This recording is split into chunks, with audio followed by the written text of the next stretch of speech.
Do you guys remember that scene in Oppenheimer when Oppenheimer takes the calculations to Einstein and he's like, "What do we set the atmosphere on fire, guys?" Oh my god! I feel like it was the most epic. That was the most epic part of the whole movie. I remember that part from Reddit. God, I love that part. It was so sick.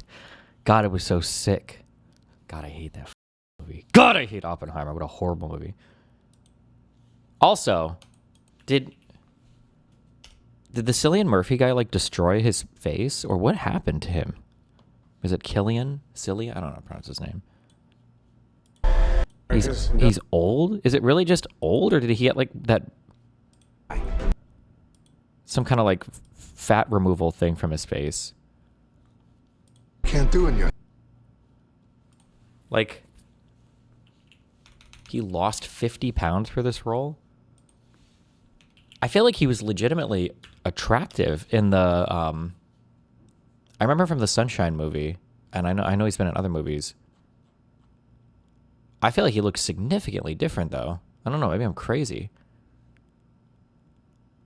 Just remember, it takes 8 minutes for light to travel from sun to earth, which means you'll know we I feel succeeded. like he looked completely different here. I don't think I would actually identify these two people as the same.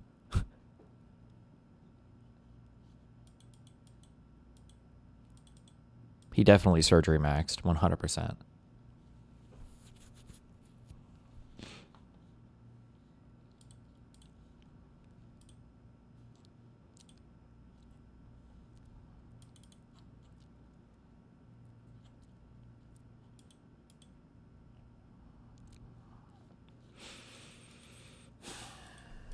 Oh my god, Hasan Slop as my first video? What is this? Oh, dog collar thing.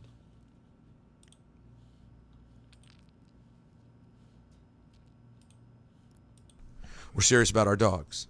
Oh, We're serious dog people. Yeah, I am too. And I Oh, thought, and we're serious about Michael Jackson Thriller. wait, We're serious. no, about no, Michael and Jackson Michael Thriller. in general. Don't you dare disrespect. But what? So you use the shock collar on your dog? Was that the big? I have a e-collar. That's a vibration collar, but she didn't even have it on that day. But it's one. Oh my god, dude, the codes, the way that he speaks around people, god, fuck, I hate everything about this guy. I am a hater. One of those things where when I tell you, you'll see when this episode comes out. Like, I have unbelievable stalkers that have spent almost 7 years of their life at this point, almost 8 years of their life at this point, watching every little thing that I do and like try to clip it and just like blast it out into the ether. And there are content creators that It's out of context, it's clipped, out of context, clipped, out of context, clipped. like play a role in this as well, where there's an entire economy around. Yeah, it's a clip economy. There's a Hassan Piker clip economy. Wait, so you just used the collar to calm your dog without actually turning on the buzz, and people got angry? Is that what you're saying? She didn't even have the collar on that day. So But he like, has used the collar, right? But I have a she's trained. Like she. I feel like this story has changed like 5 times from she didn't have the collar on to she had one on, but it was a vibration collar, to she had one on and it is a shock collar, but the prongs were removed and they're taped over. Like, I feel like this story has changed so many times. She's off leash trained, Right. And she has a vibration collar that I use to when I'm out in the park to like do recall, like to do call back to get her to come back. I know to me. people who use those. Yeah. And it's not- and have I've you used felt it- them? They're not very intense. No. There's shock collars as well.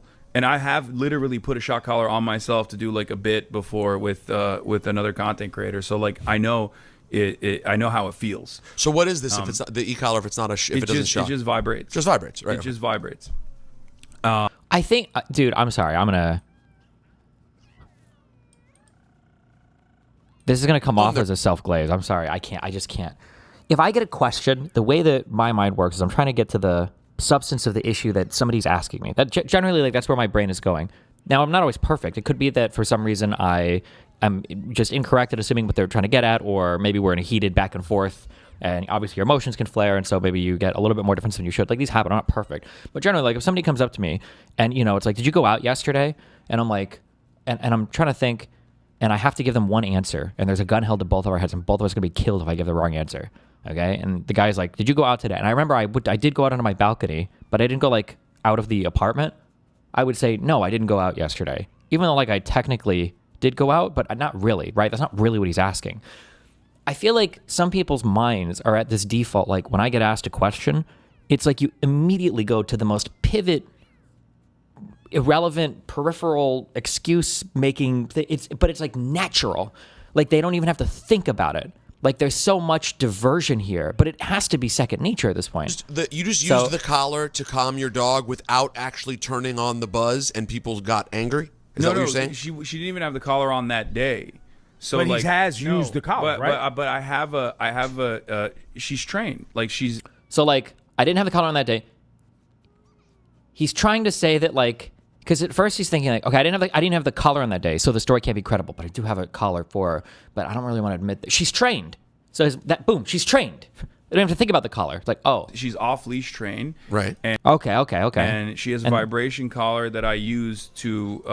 Okay, so wait, well, she does have a vibration collar. Okay, when I'm out in the park to like. Okay, when we're out in the park, that makes sense. She does have a leash. Okay, vibration collar. This is good. Recall, like to do call back to get her to come back. I know people who use those. Yeah, have you felt them? They're not very intense. No. There's shock collars as well. Now he's going to talk about shock collars. He's on video, by the way, with a guy who did shock collar training with Kyle. Like we've seen this in the past. We know this, right? So now we're back on shock collars. Okay, this sounds really bad. This is a bad thing. How can I make it less bad? And I have literally put a shock collar on myself. I've shocked myself before. Who is he asking, bro? No one even asked this question. Why would you even volunteer this information to make it all sound like less bad? Like it's so much like second nature diversion and pivoting. It just drives me crazy. To do like a bit before with another content creator, so like I know I know how it feels. So what is like? Who even asked that? What? This if it's not the e-collar, if it's not if it doesn't shock, it just vibrates. Just vibrates, right? It just vibrates.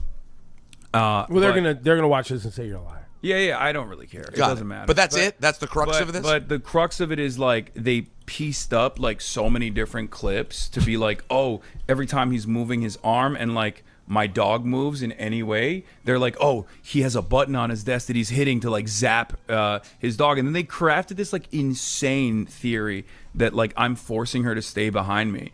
And it's like dogs sleep in the same place. They want to be next to their owners. You have a dog? I have never seen a video where Kyle looks like she wants to be next to Hasan, but okay. I do. Yeah. He likes his bed next to my bed. Exactly. And so they crafted this elaborate scheme where they were like, oh, he's like zapping his dog to stay in one location in front of the camera. I don't give a shit if she's on camera or not.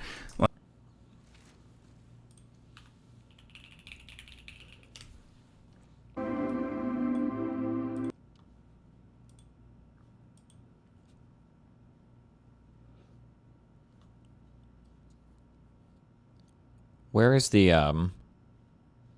is it not always on a stream? I like how he says, I don't give a shit if she's on camera or not. Oh, he's been traveling. But he literally has a Kaya cam. What?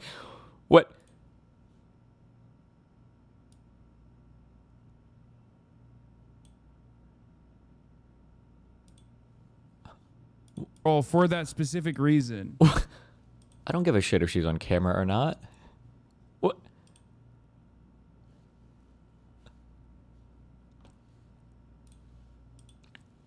Okay. Like, I don't, she has a bed behind me. Are you messed up at all by this? The amount of like talk around I'm so used to it. Oh my God. And then he does this thing where it's like, none of it bothers me. I'm so used to all of it, bruh. Are you? I am, yeah. At this point. Are you okay? I am okay.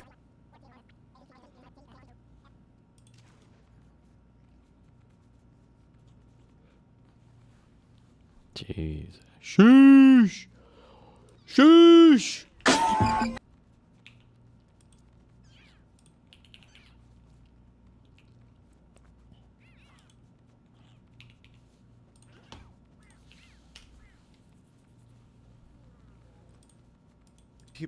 I hear that. Like, I don't think Hasan is arguing that like Israel's the devil or that Israeli people are evil in any way.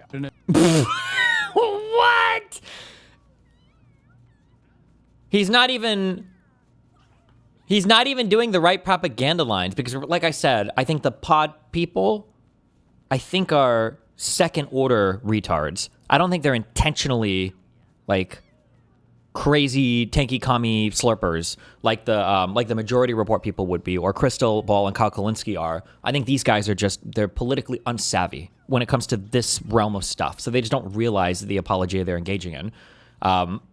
Because the correct propaganda line, if this guy was like a tier 1 slurper, he should be saying, Hasan doesn't hate the Jewish people. He's not anti-Jew. But he doesn't even know the right dog whistles because he's so fucking stupid. I hear that. Like, I don't think Hasan is arguing that, like, Israel's the devil or that Israeli people are evil in any way. In a totally just world, any kind of, regardless of your background, any kind of fucking Zionist tendency should be treated in the same way as being a fucking rabid neo-Nazi. And you shouldn't even let someone at your I don't know who made this. Is a shit fucking clip. Whoever made this should feel embarrassed about themselves. I'm pretty sure there are videos of Hasan literally talking about like the citizens of Israel, because that's the new talking point, is that the Israeli government is the representative of the Israeli people, and that most Israelis are crazy fucking neo-Nazi far right or whatever. Like, that's the talking point. They did a Zionist one here, but I'm pretty sure he's literally said Israeli people. I hate these pod people, dude. Kill me. Fuck me.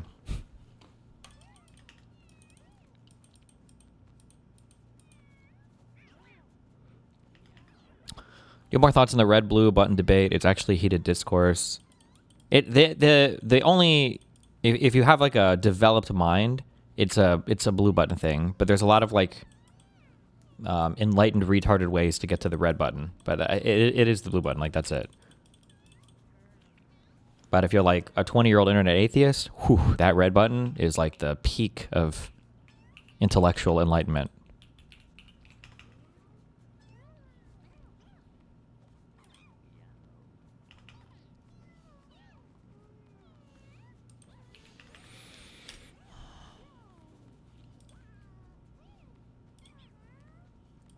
Okay.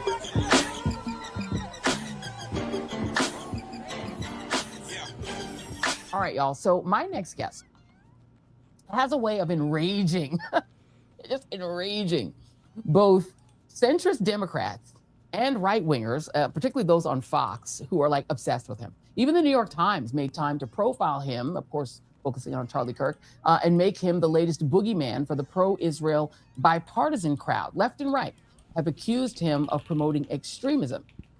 Now, Hasan Piker, who is one of the leading voices that bridges young people, the digital generation, progressive politics, and culture, has a massive platform. He's got over 11.3 million combined followers, including 1.9 million on YouTube, 3.1 million on Twitch. That's why I said our Twitchies are having their moment. Okay, y'all Twitchies, this is your day.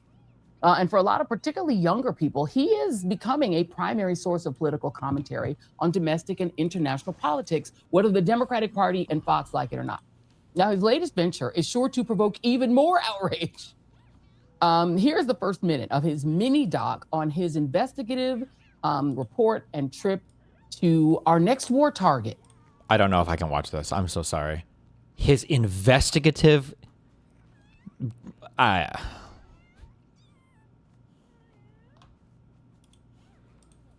Cuba. As we speak, there are 11 million people living 90 miles off the coastline of the United States of America in a Caribbean island nation known as Cuba, experiencing a severe crisis. Everyday life is being brought to a screeching halt. I'm so sorry.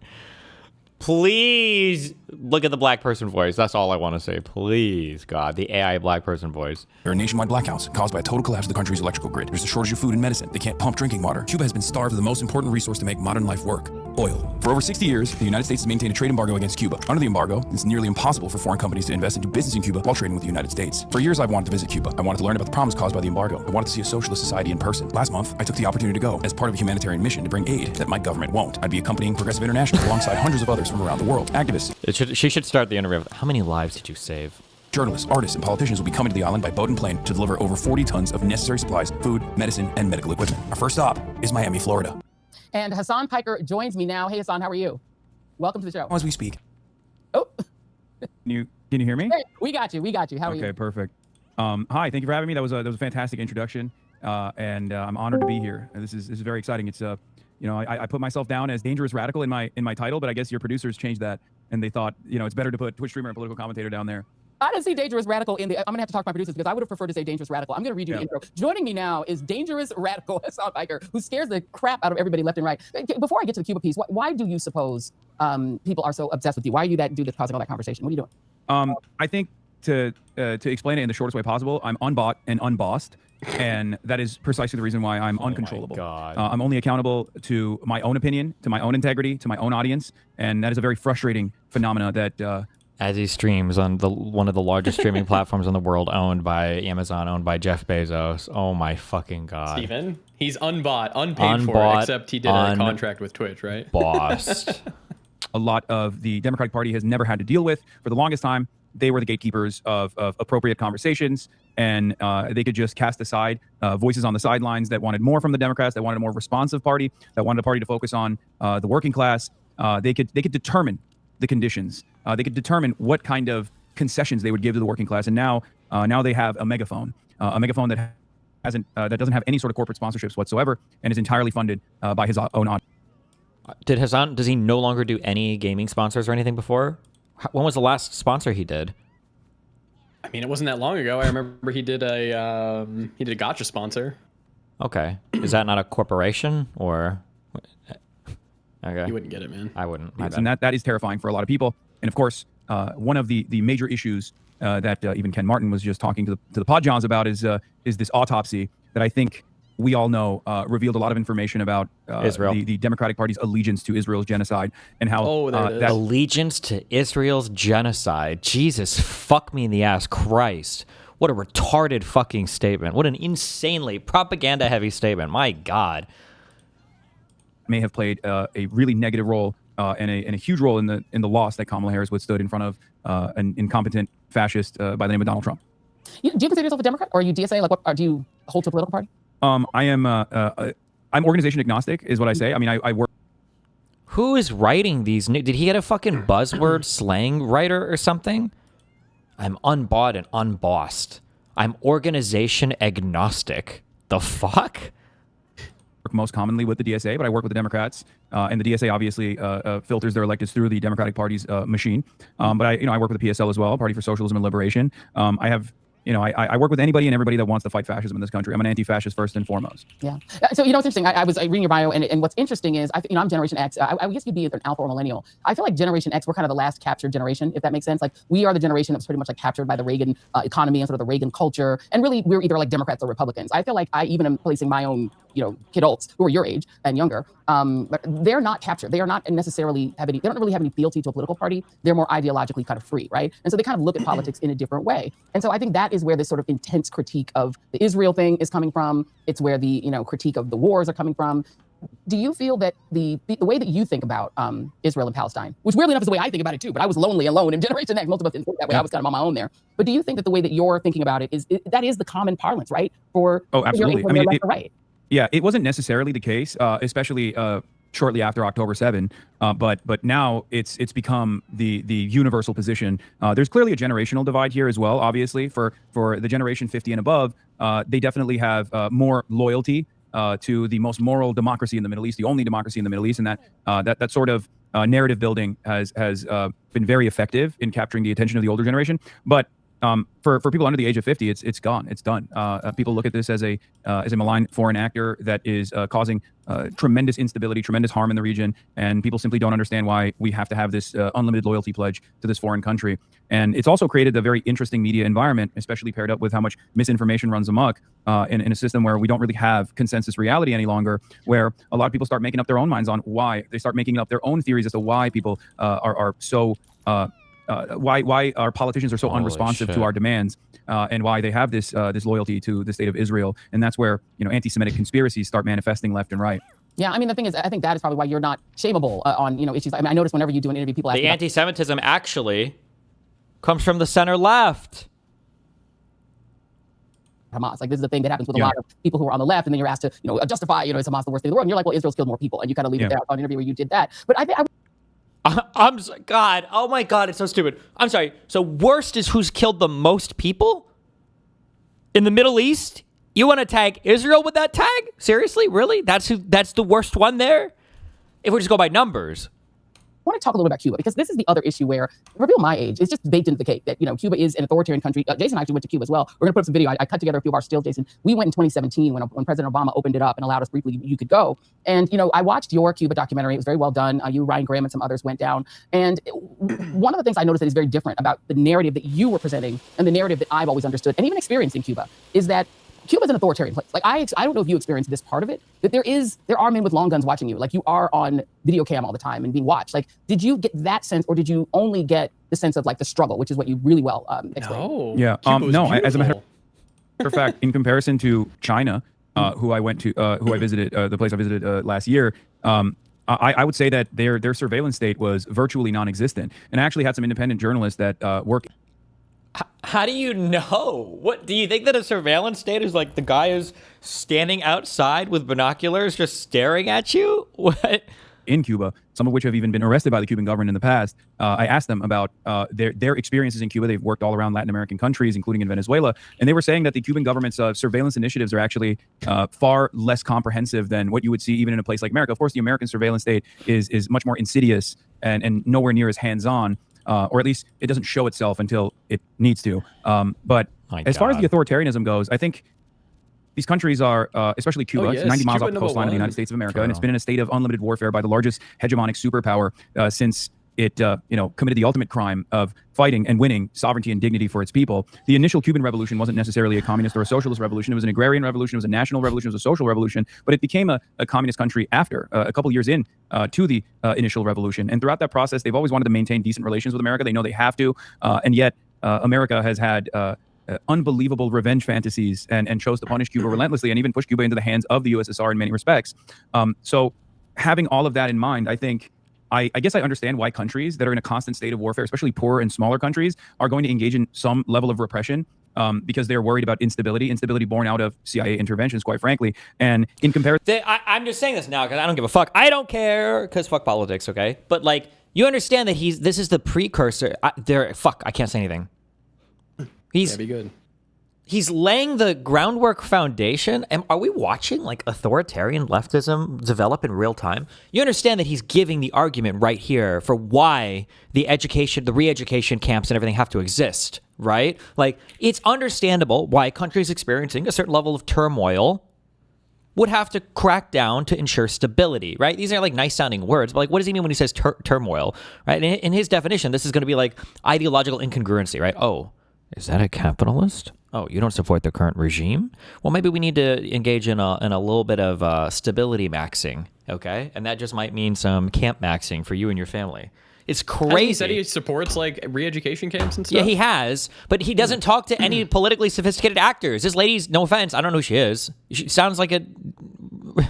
I don't want to make more enemies. She sounds fucking retarded. I'm sorry. I don't know why she's doing this interview. Jesus Christ. Countries that are in a constant state of warfare, especially poorer and smaller countries, are going to engage in some level of repression because they're worried about instability born out of CIA interventions, quite frankly. And in comparison to many of these countries that I've read about and many of these countries that I've been to, I would say that the Cuban surveillance state or the Cuban authoritarianism is outright marginal, if not inconsequential even. Of course, there are still political prisoners and people that get arrested.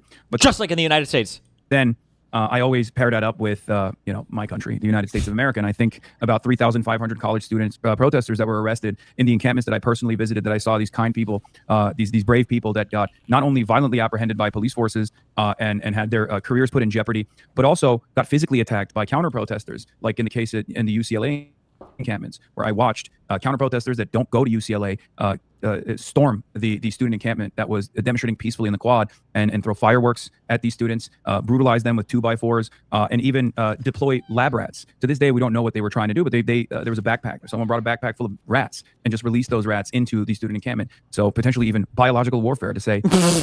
Oh my God. He's a moss now too. Oh my fucking God. Kill me, fam. Kill me.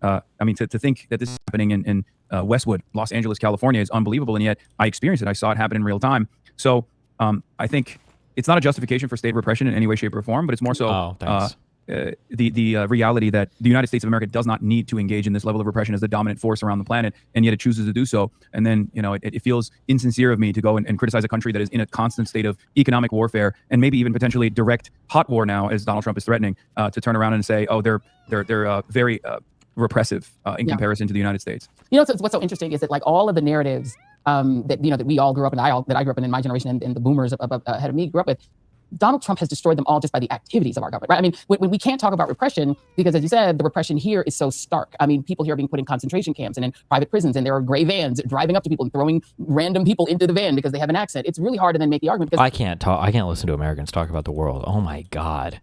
I actually just can't do it. It's crazy to me how fucking retarded the average American is.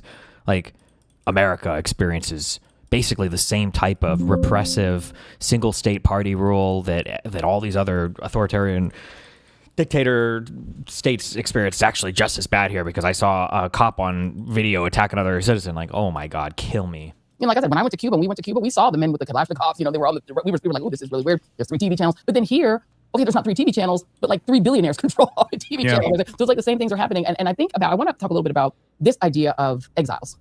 I lived in Florida. You said your first stop was Miami. I don't know if you talked to a lot of exiles on your way before you got to Cuba. The Gusanos. Like these were the landowners, the property owners that lost. The Gusanos. Oh my God. My inner racist almost came out of me. It's okay. All right. Hold on.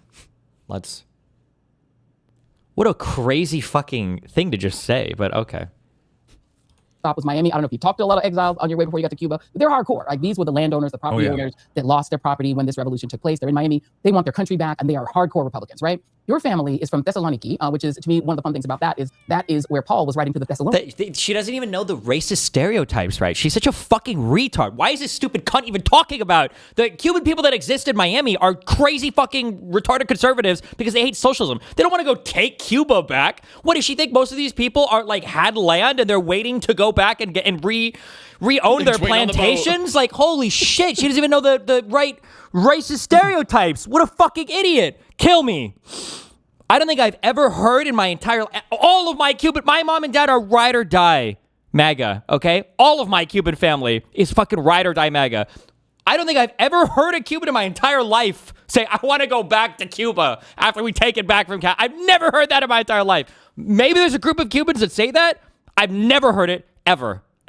The only time I've heard things about like getting rid of the administration is usually because I say like, oh, I want like more family that are still over there to come over to the United States. I don't know, man. This is crazy. It's possible she's never talked to a Cuban in her entire fucking life. That's possible too. In Turkey, I'm quite sure that Bibi Netanyahu, Smotrich, and Ben Gvir want to steal your family's country and take that part of it and put it in Greater Israel, as far as I knew.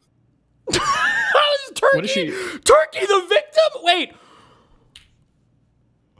And Ben Gvir want to. That is where Paul was writing to the Thessalonians in Turkey. I'm quite sure that Bibi Netanyahu, Smotrich, and Ben Gvir want to steal your family's country and take that part of it and put it in Greater Israel, as far as I knew. After going all the way and taking, how much of Lebanon and Syria would have to be taken to even start to take parts of Turkey? What is she talking about? It's okay. Think about the Turks, man. Okay. It's Greece? His country? Or was she talking about where the letter was written to was owned by Greece before the Turks conquered it or whatever? But so that's where your family came from. You're from New Jersey, but I'm just saying, your family. We interviewed your uncle, Janku. I didn't know it was your uncle until literally like 2 weeks ago, and I'm like, my mind is blown. But, as yourself, Turkey is one of those countries, right? It's got a repressive government. Erdogan is a terrible person. And the exile community says, overthrow it, replace it with something different. Same thing with Iranian, for the record. Right? You don't. I watched that piece that you did on it. So talk about that. So I can't... Yeah, so I can't go back to Turkey. My whole family's there. My uncle passed away. He's such a fucking liar. Oh my God, kill me. Last year, and I couldn't go to his funeral because there's a very serious threat that if I do go back to Turkey, I would go to jail. And I know that the American government would never demand my release, considering that the current American government is not exactly too fond of me either. I've been detained by ICE in the past. Oh my God. Detained by ICE?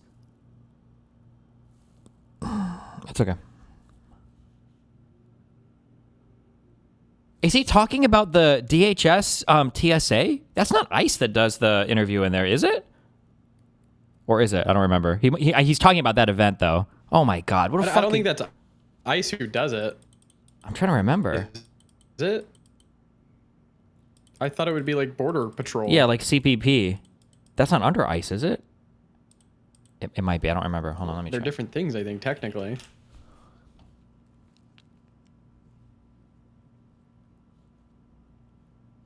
Fuck. I used to have a thing that was saved that gave me like, it was just in every department in the United States and then the sub-departments.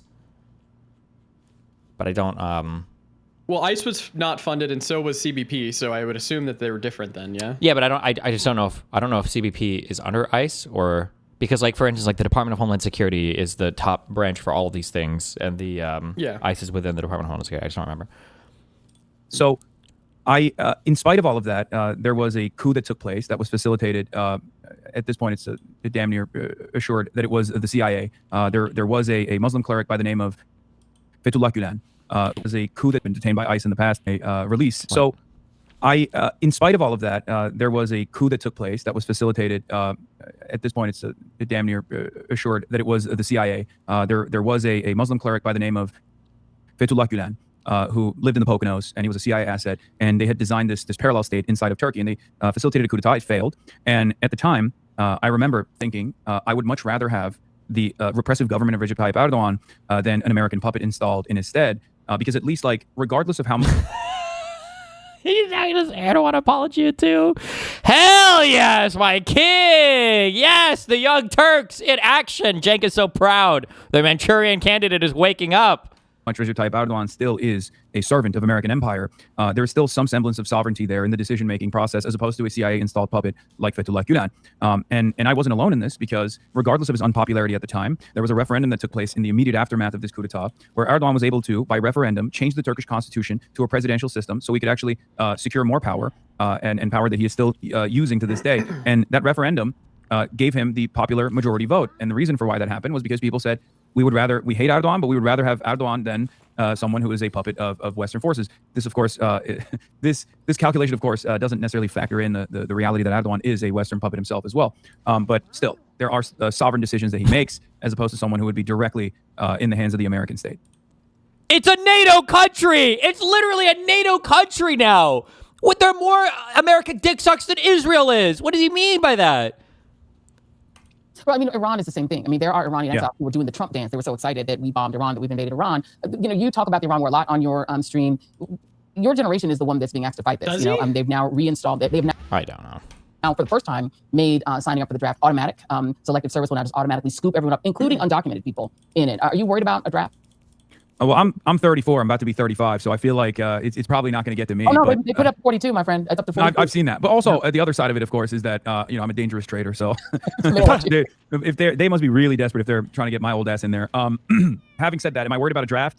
Yes and no. I'm always worried about a draft, but there is also a sense of opportunity, because part of the reason why I think the American population has been unresponsive to all of our military adventurism overseas is because we have a draft right now. It's the poverty draft. Either people join the military because their family members were a part of it, and it's like a generational thing, or they do it because they want a semblance of upward social mobility that the military offers. In other countries, of course, these amenities are not really amenities at all. A free college education, or a college education that actually has the state paying you to go get educated. One of the things that I do appreciate about Europe, that America really needs to figure out, that Hasan is completely right here, is if you've traveled a lot, and a lot of Americans don't know this, but Hasan has well traveled. If you go to like France, Germany, this was definitely true in Sweden, definitely true in the United Kingdom, because they have free education, because they have free healthcare. There's not really like poor or middle class or wealthy people. Everybody's just really well off. I think that was one of the most shocking things. Like if you're walking through London, like basically everybody's more or less kind of like the same, like well off. Going through, like Western, Southern Europe, especially. In Eastern Europe, it's actually really bad. All of those people are mentally retarded, and the Soviet Union needs to come back and take them all over. But throughout all of Europe, where they have free education and healthcare, there's basically not much class divide at all. Like everybody's more or less like the same economically. It's like really, really awesome. I really appreciate that. So he's super, super dead on right there, 100%. Are not really amenities at all. A free college education, or a college education that actually has the state paying you to go get educated, and free healthcare are provided to every single citizen in most OECD nations. Mm-hmm. That's true too. In all of these countries, you get paid to go to school. It's crazy. It's actually not that like some of these countries have some of the most competitive the high school to college scores ever in order to actually get it paid for. That's not true, actually. What I just said was fucking bullshit. Every single person has the opportunity to get paid infinitely to go to school and education and everything. It's amazing, yeah. Conditionally, here in the United States of America, you have to sign the dotted line and sell your soul to the Pentagon so you can go wage wars, sometimes at the behest of petrocapitalist pedophiles and other times at the behest of petrocapitalist pedophiles. Of Israel, That's even, awesome, like man. we're seeing here in Iran. And that's the only way you can get these amenities, right? If there was a draft, on the other hand, it would force a lot of people to be more responsive and force a lot of people's hand into actually taking action like we saw in the Vietnam era. I'm trying to think. Were we in war? People were really active for the Vietnam shit. I think we were only in Vietnam for, was it 1 year? Oh, they hated that shit. 2 years? No. And then are you saying it was longer than that? What, 3 years? I'm pretty sure it was pretty long. Pretty long? What do you mean? He said that people were really active, though, for Vietnam and shit. It must have It's only 20 been... years, even. Oh, yeah, well, 20 years I think is a little long. But wasn't it around... I think it was around 10-ish years, depending on when you get... But I like how he's like, well, yeah, if we drafted people, they would definitely be a lot more anti-whatever. Vietnam was like a fucking decade, bro. And at least. I think people count when we left, like... Maybe, yeah. And in our... Yeah. A lot of people's hand into... Some people are saying 19 years. It was at least 10 years. It was long, okay? Actually taking action like we saw in the Vietnam era. That's the reason why that's at least one of the reasons why there isn't really a massive, robust anti-war movement that's active in the streets right now. That, and of course, the unbelievable amount of suppression that both the Biden administration and the Trump administration put on the pro-Palestinian movement. Yeah. You said in one of your posts, I think it was on your stream, that you voted for Kamala Harris. You called yourself a harm reduction voter. She may run again. There are lots of people who are Did he up say that he voted for Booker and Kamala? others. He said it before. He absolutely did not. I know he didn't. Absolutely he did not. But he said he has. What case would need to be made to you to support a Democrat in 2028? What would you need to see them have on their agenda? Well, I think they need to be anti-genocide. I think that they need to commit to holding Israel accountable, not just on arms embargo, but I want them to also hold Israel accountable for this genocide that they committed. This would also obviously include holding our American administrations accountable. Ooh, okay. He's starting to move closer to that position that all of you fucking retards in chat said that I was delusional for saying that he had. When I said that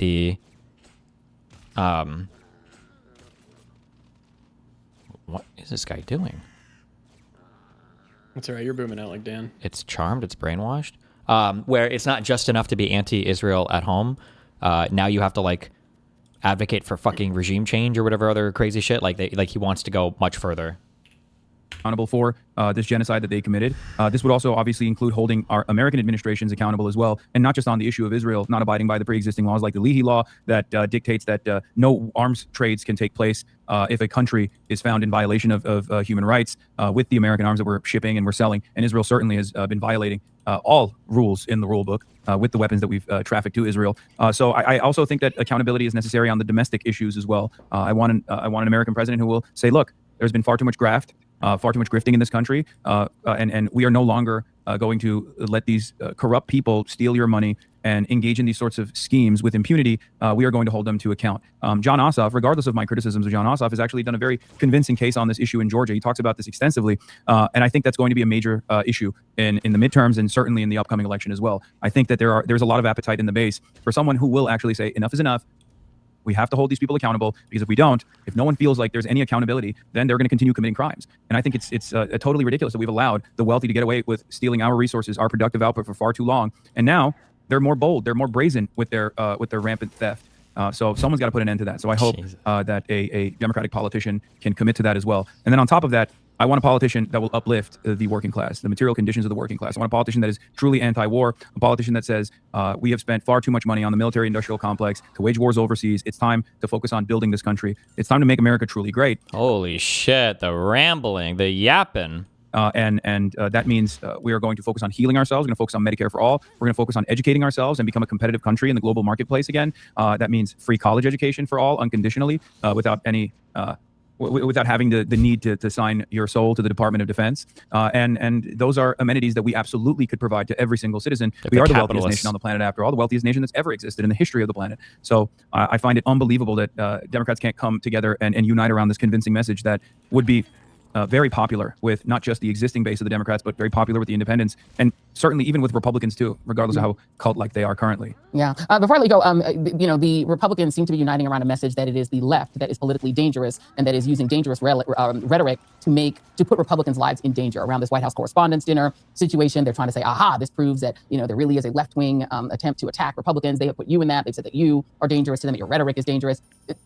What do you make of this? Because it's stupid. I just played a whole 2-minute clip of wait, go on. No, go on. Yeah, no, it's true. I am the danger. We are the danger, and I need them to understand this. We're dangerous to the corporate bottom line. We're dangerous to profit seekers, and that's the only thing that our politicians and many in the media care about right now. So in some respects, they are correct. The danger is what might happen to profit seekers who want to paywall healthcare, and I don't mean like divine retribution or punishment of any sort. I mean the worst punishment of all, where they can no longer justify multi-million-dollar salaries.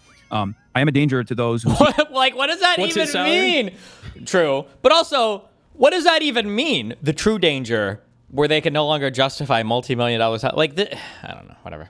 Profit and put the interest of profit over the interest of people, and that's precisely the reason why they attack people like myself, because I'm beholden to no one but my own community. I'm beholden to no one but the American working class, which, as Zoran also says, is the majority in this country. It is indeed. Hasan Pecker, I hope you have your passport updated because the new one has Trump's picture on it. I don't know if you've talked about this yet. I have not seen it. Look, he's so handsome. Oh, don't lie. Don't lie. See, now, don't lie now. Your credibility was really good up until you said that. He is not handsome. He looks crazy. And I'm thankful that my passport does not expire for until the 2030s. Hasan Pecker, I hope you'll come back. Thank you for being on, and I appreciate Thank you for having me. Thank you very much. All right, take care. You. Hope you guys enjoyed that conversation. This is somebody that has been sort of portrayed as this sort of insane person, but I feel like you do have to hear people in their authentic voice. And a lot of the time, because somebody is doing their streaming, etc., and they're saying stuff, people are taking it takes out of context. The clip. There it is. Taking it as verbatim. I actually have listened to a lot of his content. I did a lot of homework going into this to listen to the stuff that he has said. And out of context, you could take some of those clips and you could mash them together and make him look crazy. But this is somebody that actually is a very, as you could hear, very intelligent person. He's somebody who's thought a lot about foreign policy and international affairs. I don't agree with him on everything. But I do think that he's the kind of young voice that we need to take seriously. Because if we're just going to come up and harangue them about whether or not they think Hamas is bad, like, enough already with that. Every interview he's done, I've seen, it's all that. But at the end of the day, the left is what's rising because people are sick of getting screwed. They're sick of being taken to the cleaners by these big corporations, by AI companies, by billionaires, by healthcare companies. They're sick of it, and not everybody who's sick of it is violent, but they're just opposed to it. So I think we need to listen to voices like that. I want to try to have more of these young voices on the show because these are the people who are talking to, if you're my age, to your kids. That's who's talking to your grands. This is who's talking to the college students. If you're a professor at your school, that's who. And so we need to talk to them. And he's got a lot of intelligent ideas. And his documentary is actually quite good. We'll put a link to it in the show. You can watch it and make your own mind up. We're not here to make up your mind for you. We're here to let you make up your mind for yourself. Get back to the basics, grassroots level. Wait, quick Valkyrie meme. Oh, God. What? This is How old torture, this one. are you? Because I've been thinking about, how young is someone to collab with? You know what I mean? Yana wanted to play games with me, and she's 19. And I was like, even though she's a woman, it feels inappropriate. You know what I mean? You're a 25 teen. Yeah, maybe. Yeah, okay, maybe that's old enough. How old is Arky for reals? Yeah, Yana's 19. She's a beautiful baby angel that can sing and is gorgeous. And she's been wanting to play games, and I was like, man, I just don't know how to, like, maybe if it's like a group thing, and I'm like, what kind of game? I don't know. I don't know. I genuinely feel too old. Like, seriously. Ben the Dawn is 40 and always collabs with Yana. I mean, I'm not sure who that is, but is that weird?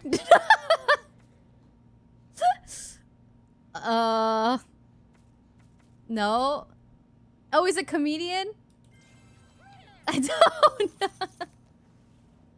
Anyways, so yeah, I'm trying to figure out, like, what's appropriate for, like, collabs. Do you know why? I know why. I don't. I genuinely don't. It makes no sense to me.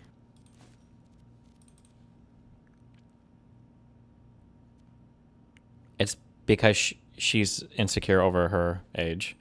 So she doesn't want to be next think to a young so? girl. 100 billion %. Yes. She doesn't want to stream next to a 19-year-old because any comment in chat's gonna fucking destroy her fucking brain. Yeah. Because she's pushing 40 or 30. I think she's 30 or older. I don't remember. But I I think she's remember 35, yeah. there was that one thing where when they were playing Among Us or whatever. Yeah. And somebody mentioned her age, and it was like a pretty big She thing. like started crying. Yeah. I don't know if she cried, but it was yeah. Or she might have, maybe. I don't remember. Yeah. I think she cried. It was maybe on a different stream, but yeah, there was a cry. Did she play with with that Jason the Ween guy or whatever? I'm not sure. Isn't that dude like 15 or something? Am I making that up? Or Kai is like the 15-year-old. I think Jason the Ween's like 20s. He's like 21. Okay, I don't know. Fuck. I don't keep up with the youngins. He's not a teen. Wait, follow-ups. A beautiful baby angel that can sing and is gorgeous, and she's been Also, there's there's so many crazy retarded dynamics here that like just are not men don't ever think about these because we don't ever deal with this shit. But if you are if you are a 20-year-old woman, your number one adversary, your number one op at the workplace is always another woman over 30, okay? For reasons that are just so retardedly gender dynamics related and crazy retarded. This is like, even if it sounds like comments that are nice or whatever, like, oh no, she's like so sweet and cute or whatever. Oh man. Whoo. can sing and is gorgeous, and she's been wanting to play games, and I was like, man, I just don't know how to Just say no. It's okay to just say no, guys. I'm not gonna be offended. If you don't feel comfortable with the collab, just say no to it. But yeah, I appreciate it though. But I don't think I collab with so many different people of all ages. Yeah. Yeah. It's just having fun. Yeah, I'm just having fun. I understand both sides. Both sides. How? How what? Yeah. How does he understand both beefy. sides?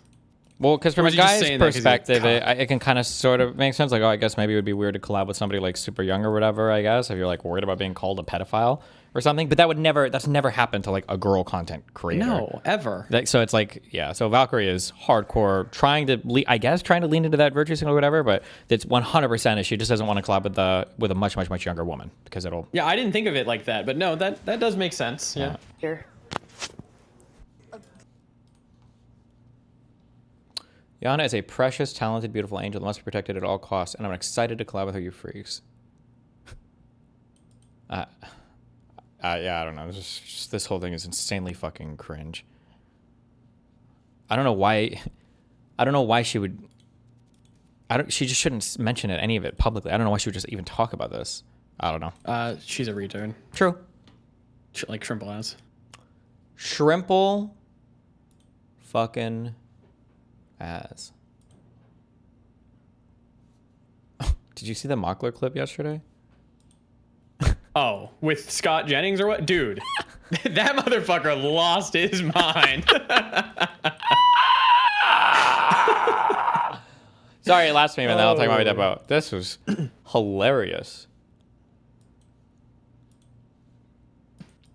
I mean, honestly, they have been at war with us for 47 We all years. know that Scott Jennings is more than happy to defend a war with a country that starts with the letters IRA that we are currently failing, that is going to put us trillions and trillions of dollars more in debt. I was only a few years old while you were in the administration defending prior endless wars. Now this war is failing. 8 weeks is endless to you? Okay, you said it was going to be 4 to 6 weeks. You have the attention span of a gnat? Is that Homie, what you I have? debated you on Okay. TV 4 to 6 weeks ago, and you said we were weeks away from it. Now you're making condescending remarks because you can't defend the fact that this war is not going your way. Wait, one more time. Not Can you going your name way. one political Get your concession. fucking hand out of my Name face one political first. concession.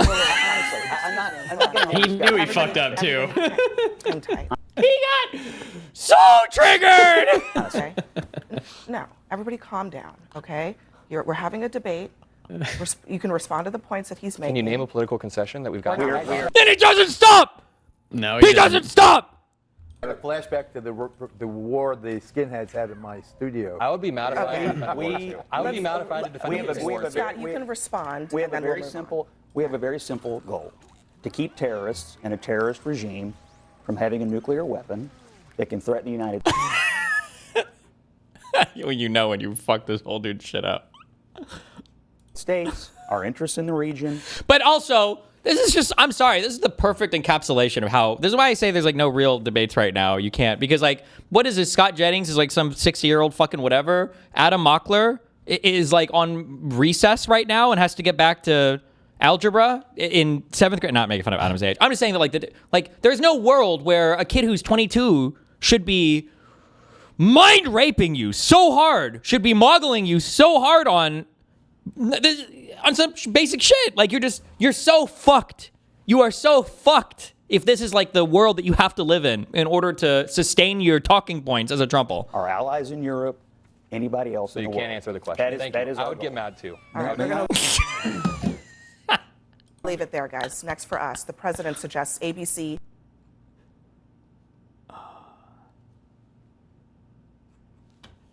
God. Damn.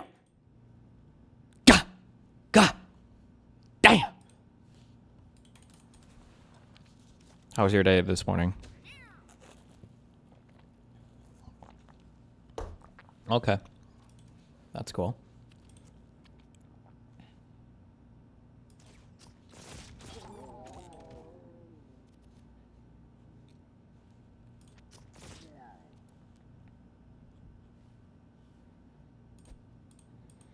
So yesterday we went to the wonderful law offices of the opposing counsel's local law firm, and first of all, they're doing this deposition with, I think they had 7 lawyers for this. We were in a conference room, and they have a table that's like one of those where it's like 2 feet wide or 4 feet wide or whatever, then like 10 feet long. I think they had like 12 binders of papers for exhibits or whatever. And true, meow. It was just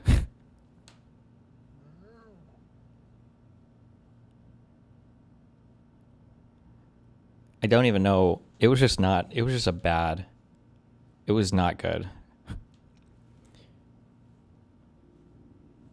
I'm trying to think of I've only done one civil case in my life, so I'm not like an expert on everything. But I feel like having witnessed multiple depositions and watched multiple depositions, first of all, I feel like if you want to be, I'm about to talk so much shit, okay? Fuck it, whatever. Whenever people are like, oh my God, like you would make a good lawyer, you should go to law school. If somebody says that shit to you, like, oh, this guy would be a lawyer, whatever. People often think of like litigation. I feel like depositions it feels like probably one of them, in my opinion, one of the most important skills I think you can have if you want to be like a litigator or a lawyer is like being able to do a good deposition. It seems incredibly important. You got to consider that like almost none of your cases ever get to trial anyway, right? I think it's like anywhere, depending on how you measure it, like 5 to 3% of cases or less even go to trial. So you have very few cases even go to trial. So like it feels like depositions are oftentimes where you kind of like make or break your summary judgments, your MSJs or settlement offers is where they come from. Depositions. So I'm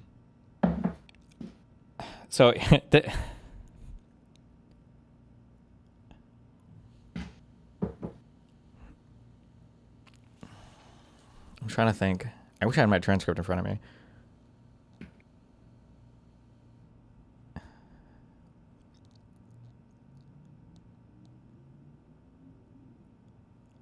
Fuck. I'm trying not to talk shit because I feel like it might be that if I had more experience, I would look at things differently. Or maybe there was like a method to the madness that I just didn't understand or that would have come out otherwise. But like, if you're doing a deposition, in my mind, you have future motions that you want to plan or lay out, or you're thinking about trial.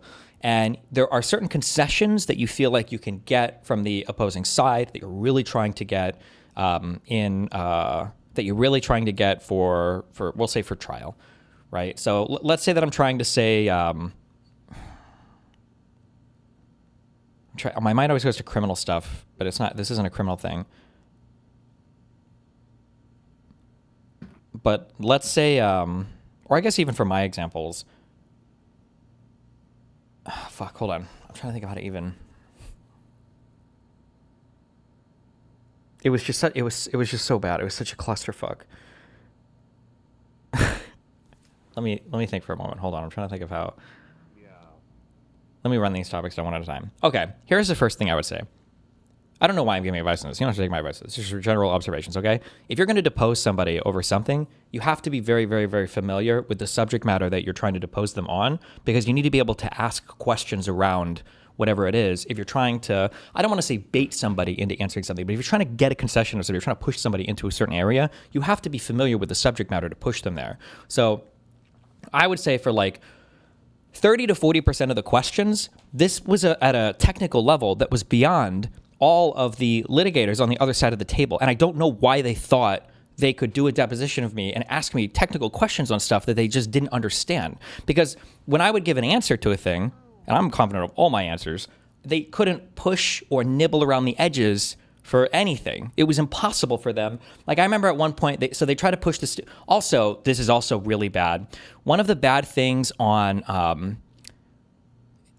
like I don't think you should be trying to ambush people with questions, but their entire case has been built on Kiwi Farms theories, okay? Now, technically speaking, in an ideal world, you can try to guess what you're going to be asked in a deposition, but you don't actually know 100%. So like for the night before, I caught my stream early. It wasn't that much to go over because I've gone over so many docs and all that, but I went over all of my submissions. I went over my declarations, my affidavits, our major motions so that I could be familiar. I try to go back over the discovery that we submitted. So like, what could they ask questions about? Who knows? But if you're asking me questions that are Kiwi Farms theories, I've had the opportunity to think about these things for a year and a half now. So if you're asking a question to try to trap somebody, I know, like, assuming I'm not a retard, and also that's exceptional, not to be mean, but most deponents are retarded. So I mean, I guess it would work maybe if they knew. But like, I know a lot of the times where a lot of these questions are going. So it might be like, so Joanne will show me like, well, here we have a conversation here. Can you say who this is? And it's like, oh, this is like Abby MC, and she's like, scroll through. First of all, they printed out every single page of discovery that I gave them. So all my chat logs. That was a lot of the binders. So I'm going through like date stamp like 400 to 1,400 is this huge binder of pages. And she's like, can you take your time to go through this? Is there a single response from you here? And I'm going through all of it. And my response is, on the exhibits that you provided me, I do not see any responses, in this exhibit or whatever. And she's like, well, why is that? And, I'm like, I'm not entirely sure. On the pages you've given me, there is no response printed. That's why. Well, do you have those responses? It's like, I believe I've given these as part of the production I've done. I've reproduced all documents that are necessary and requested for this lawsuit. And it's obvious when she's like asking me questions that like she's showing me like part of my discovery, going on this theory that like I've deleted some evidence, but when she starts asking questions about it, she'll be like, so you say that you've you mentioned here. So she played like this Food Shops clip like 3 times where I'm screaming about like this AI whatever thing, and she's like, can you explain here what you mean when you said information is lost? And I'm like, well, in this clip, I'm talking about the difficulties of translating front-end timestamp to reverse engineer the Unix code of it so that I can merge 2 different logs together. And it's like very clear that she has no idea what I'm talking about. So after she asks the question, she has to move on from it. And the goal for her line of questioning there, I imagine when they were workshopping this, like, okay, we have to get him to admit that when he created this new document, there might be messages that he created or hallucinated or deleted that could be lost. But she couldn't even get to those types of questions because she didn't have the technical background to understand like the answers that I was given. So she asks a question, I get to give my perfect answer for the record, and it's a pristine answer for the record. And then she doesn't follow up on it at all. She moves to the next thing. I'm like, okay. I mean, if you want what I feel is essentially a perfect answer to what you just asked me, and there's no like pushback on it at all. So much of the deposition was like this. I remember, oh my God, it's so funny. So like, you have a lot of like natural human instincts, or you have a natural inclination to help people figure stuff out, but like they have 7 hours to depose me. I'll let them struggle as much as they want. So like one of the funnier parts is they give me two exhibits. So they've done their exhibits incorrectly a little bit. I'm not going to say I play stupid, but like we have attached to this. I hope the transcript gets really, or there's a video too. But attached to one of our motions, we have Exhibit E, Exhibit F, and then there in a deposition you label your exhibits 1, 2, 3, 4, 5, 6, or whatever. So she gives me something that we label as, I think it's Exhibit 16 or 17. And then she gives me another thing that they label Exhibit 17 or 18. And both of these have overlapping information on them. So she's like, okay, I would like to ask you about docket 136-2 or whatever. And I'm like, okay, was this Exhibit 16 or 17? And she says, well, hold on. And she's like, it's Exhibit E. And I'm looking at it, and I know, and the problem is there was overlapped information. I'm like, okay, which exhibit is that? And she's like, well, it's Exhibit E. And I see what she's holding, so I pull up the other one, and I'm looking at it. I was like, okay. And she's like, do you see on page 4 whatever?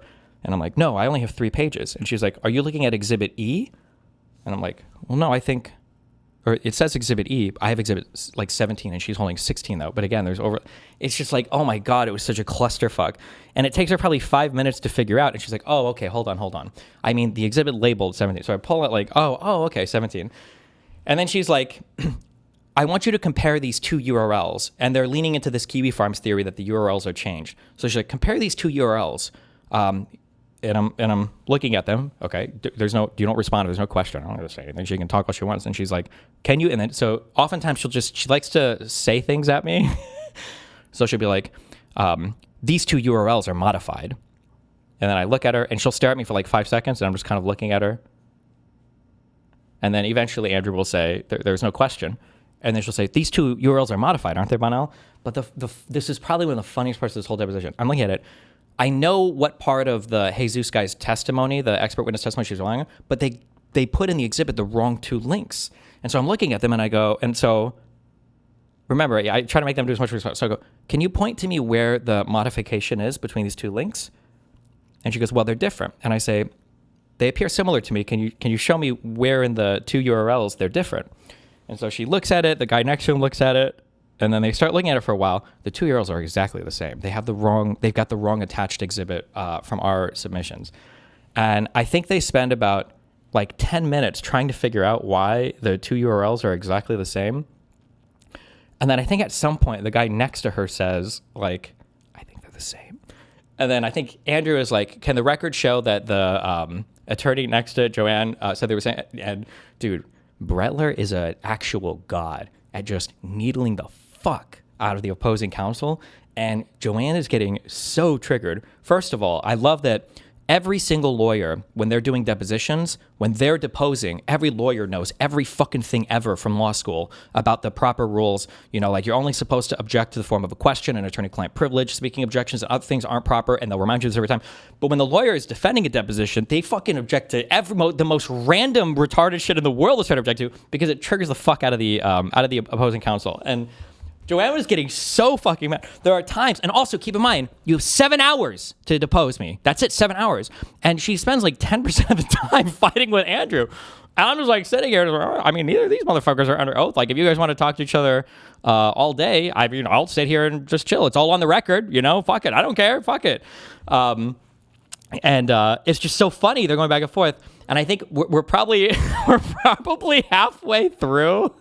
And at some point, Andrew is so quick on the, like, if she doesn't hand them a copy of whatever before she's actually asking a question, she's like, hold on, we need a copy. And I remember halfway through, they have this whole stack of papers, and Andrew's like, we need a copy. And Joanne gets for the person, and she's like, and she has the papers, and she's like, she like throws it across the room, and Andrew's like, Joanne! What is wrong with you? You just let the record show she just threw a thing of papers at me. We need a 10-minute break. And she is she's so frazzled. It is so funny to me how unbelievably triggered she is this entire deposition. Oh my God. Oh my God, it was fucking hilarious. Yeah, I don't know. We gotta get the transcript for that one. Well, there should be a video for it. We recorded it, so Oh shit. The video will be just of me. You might be able to see hands going back and forth, but it's just, yeah, I don't think they got anything from that depot. I feel like ours went pretty well. The difference between answers is fucking hilarious because I hope Pixies comes out.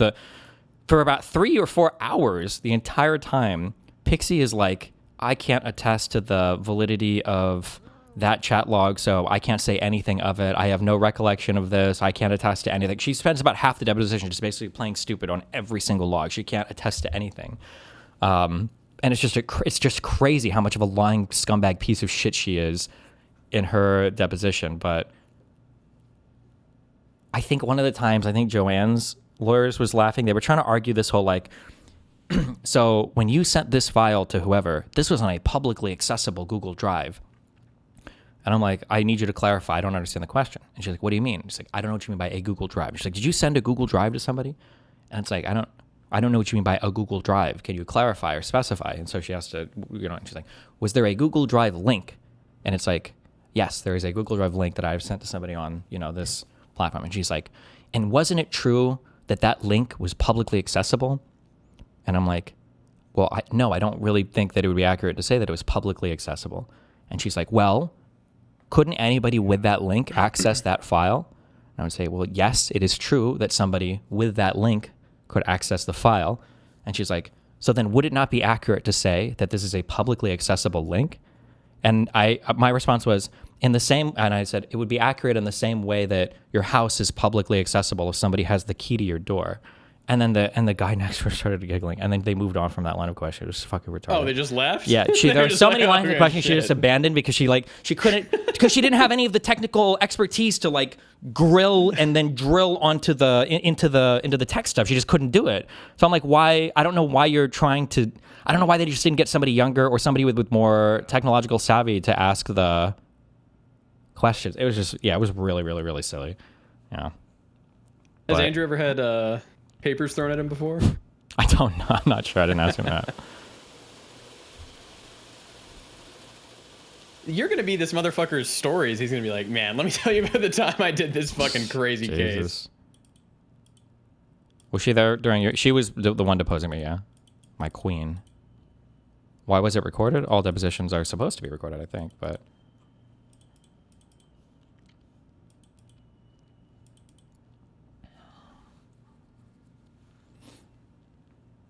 How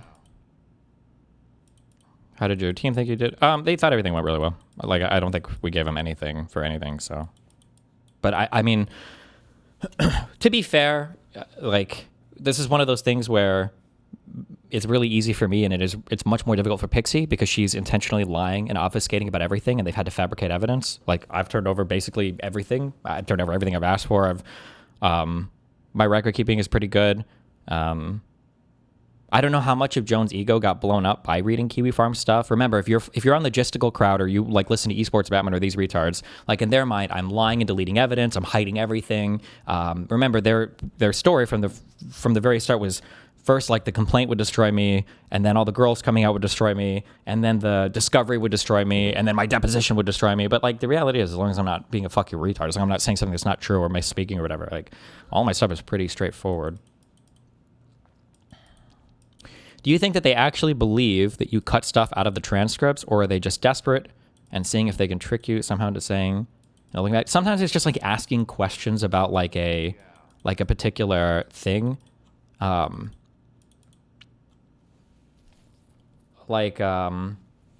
there's like two messages that KF likes to play so much where it's like, but in my opinion, even the way that Joanne loads questions is just so bad.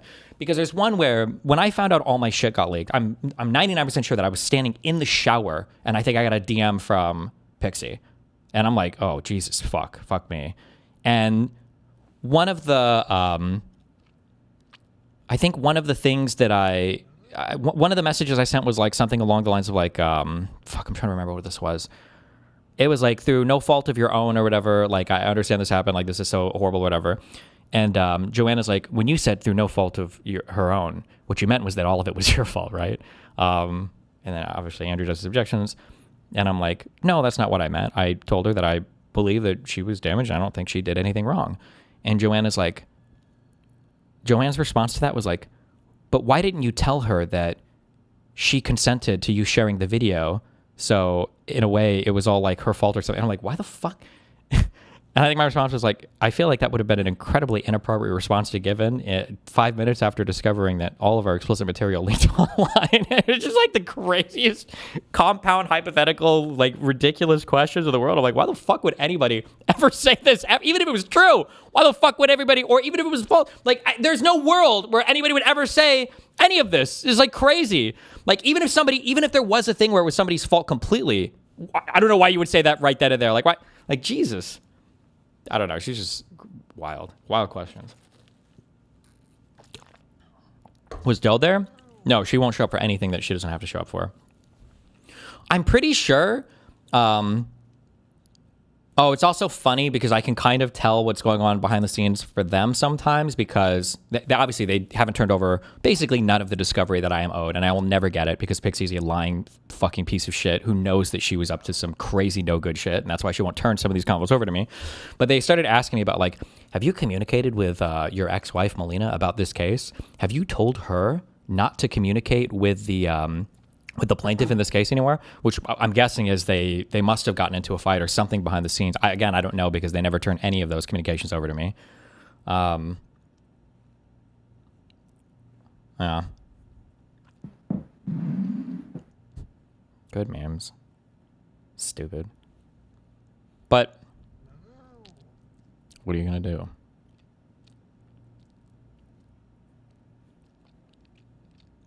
So they went the full 7 hours? No, at around 6 hours, I think. They were like, give us 5 minutes so we could review some stuff, and then we came back and they didn't really have anything else. So, what's up, Kafka? I just wanted to touch on two things you said kind of earlier on. It was interesting that you mentioned the thing about the like substantive questions. So, in cases you can have like lay witnesses or you can have expert witnesses, right? Uh-huh. And there's kind of a rule whenever you're doing depots or testimony or anything.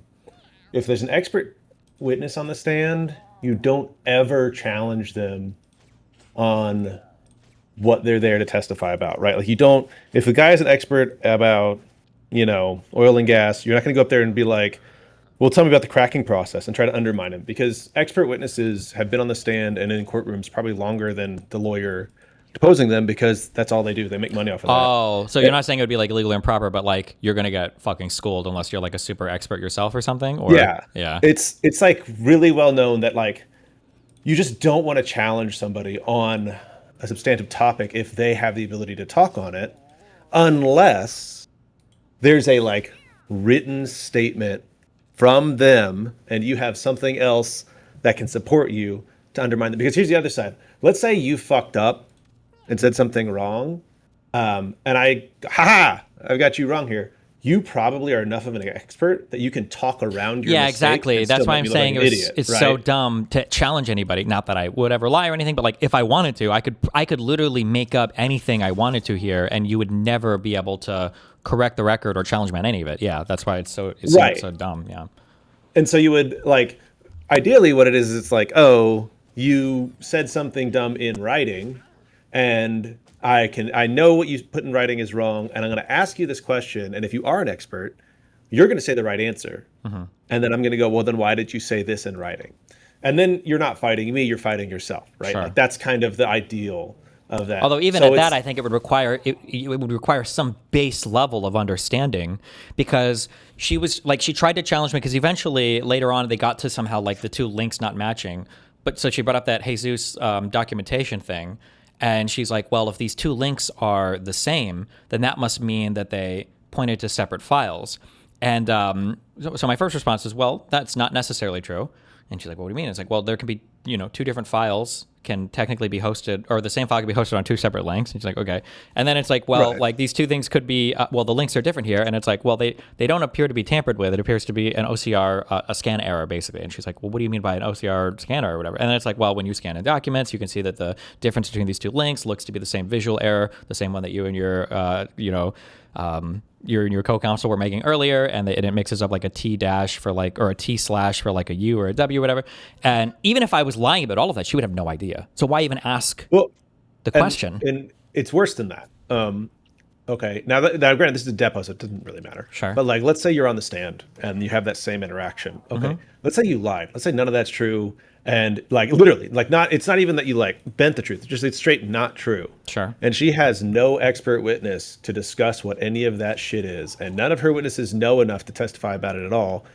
There's nothing in the record then that contradicts what was wrong. just said. Right. So the jury, they're not supposed to do research on their own. If they know themselves for some reason that it's wrong, maybe they would not believe you, because then it would be about your credibility, right? So like, they couldn't even question you substantively, technically on the record. They would just go, "Oh, that what he said there is wrong. I know it's wrong, and so I don't. It's just that I find him not credible, so I'm not going to accept it." That's how like the court would accept it for not using your testimony. Sure. But yeah, so it's like that's the other issue is like if you're going to go down a line of questioning about like something that is essentially expertise, right? So like what you were doing there is you weren't actually testifying technically as a lay witness. You were being as an a expert witness to the, which is allowed. You're allowed general, to do that as a lay witness. Yeah. But the problem is that if you're asking those questions as an attorney and you don't have an expert that could discuss that too, all you've done is cede all that ground. Yeah, because you're giving me a chance side. to leave a pristine, perfect record, assuming I'm not contradicting myself or saying something incorrect that's completely and totally unchallenged from their perspective. Yeah. Right. Now, it's in a depo, so it doesn't have to come in at trial unless someone offers it, and there's probably no reason why you would offer any of that shit, and there's no reason why she would. So like, it's this thing where it's like, technically that doesn't hurt her. It's just stupid, a waste of time, and is like, what did you expect to get out of this?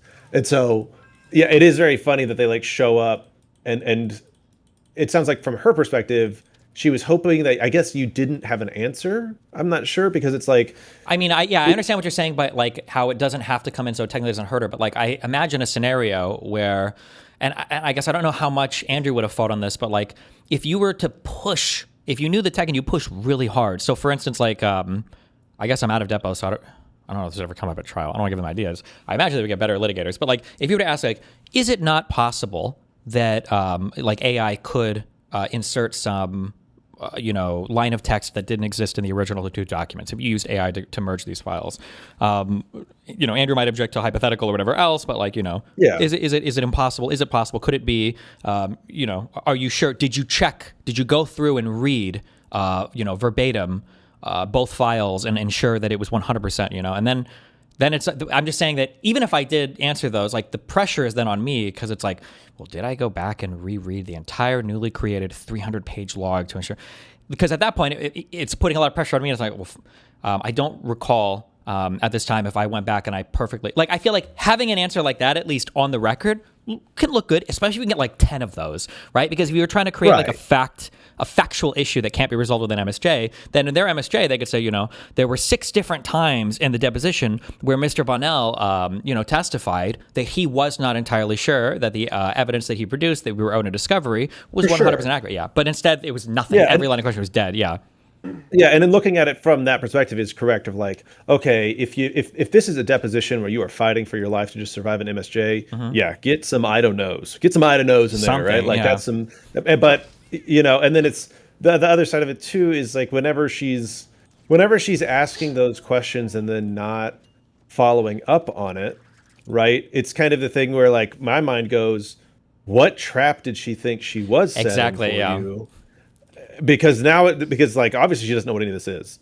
So it's like, yeah, like you were saying before, where it's like she's trying to do these trap questions, and again, it's like really, you don't want to hope that the first lie they tell is the one in the deposition. You want to be able to like have something where like they have already lied or they've already said something that's really bad for them, so that if they make a statement at the deposition, you can say at the very least it contradicts this right here. Sure. Right? Like. Or if they give you an I don't know, and like I just recently was part of a deposition where like we were getting a lot of I don't knows, and we're like, okay, here is an email. Please read it. Okay, have you read it? Okay, let's discuss what was in it. In the email, did you say this? Yes. Okay. So then you can write, and so it's like it doesn't sound like there was anything like that where she was like, what is this? And then you were like, I don't know, or it's not this, and then she goes, well, here's the document that says you did say that, right? So that's like. just kind of a waste of time.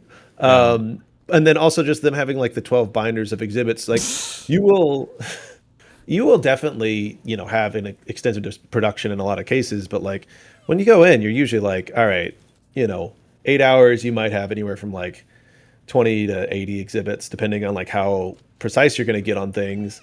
But that also to me sounds like they were like hoping again, you were going to like say something and they go, oh, 1 second. And then like dig through it and find some message where you're like, oh yeah, I did admit to all these different things that you said. Was there any point where they were trying to like ask about like other like non-party witnesses or anything like that? Did they ever go into like, because remember they had like there were 15 women, right? They tried. There were some things they tried to push on, but like I'm pretty careful. And she probably got, because they want to pedo jacket me so hard. So like right. There were a lot of times where it's very funny because she would keep trying to sneak in. Like, so when you were communicating with this minor, and then like every time I would have to preface an answer with like, I was communicating with an adult in the United Kingdom. And she's like, okay, well, but at the time you thought this was a minor. And it was like, well, this adult originally represented to me that this was an adult female that I was communicating with. And she's like, okay, but you were communicating with a minor, weren't you? And it was like, according to the deposition that you guys did, of the lady's name, a while ago, I've never communicated with this person. She's like, okay, well, I'm just going to refer to this as Rose from now on for the rest of our deposition. And I'm like, and then she goes on. She does a lot of things where she'll say stuff and start staring at me and waiting for me to say something. Like, okay. But then every time she repeated it, I would say, well, this account was somebody that was an adult in the United Kingdom. And then, she would just keep, she was getting frustrated because she tried to attack that angle from like 20 different sides. And then eventually she moved on with it. Yeah.